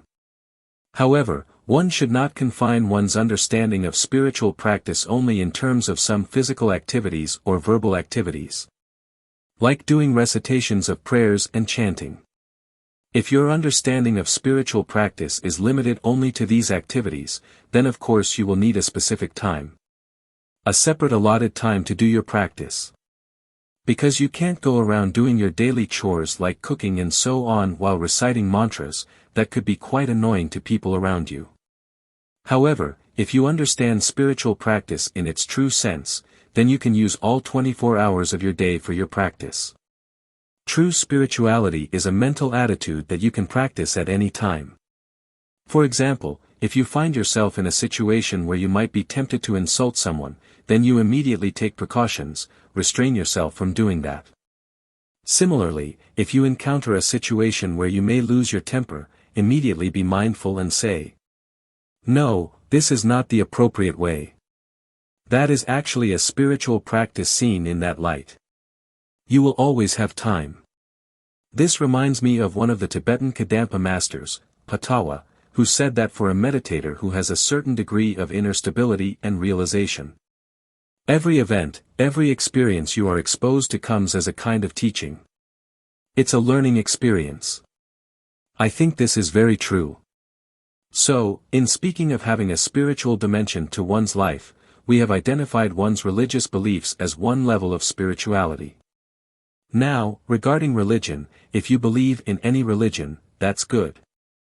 But even without a religious belief, we can still manage. In some cases, we can manage even better, but that's our own individual right. If we wish to believe good, if not, it's all right. But then there's another level of spirituality. That is what I call basic spiritual values, basic human qualities of goodness, kindness, compassion, caring. So this, whether you are a believer or a non-believer, this kind of spirituality is very essential. I personally consider this second level of spirituality to be more important than the first. Because no matter how wonderful a particular religion may be, it will still only be accepted by a limited number of human beings, only a portion of humanity. But as long as we are human beings, so long as we are members of the human family, all of us really need these basic spiritual values. Without this, human existence remains hard, very dry. As a result, the individual himself or herself cannot be a happy person. One's whole family will suffer and then, eventually, society will be more troubled.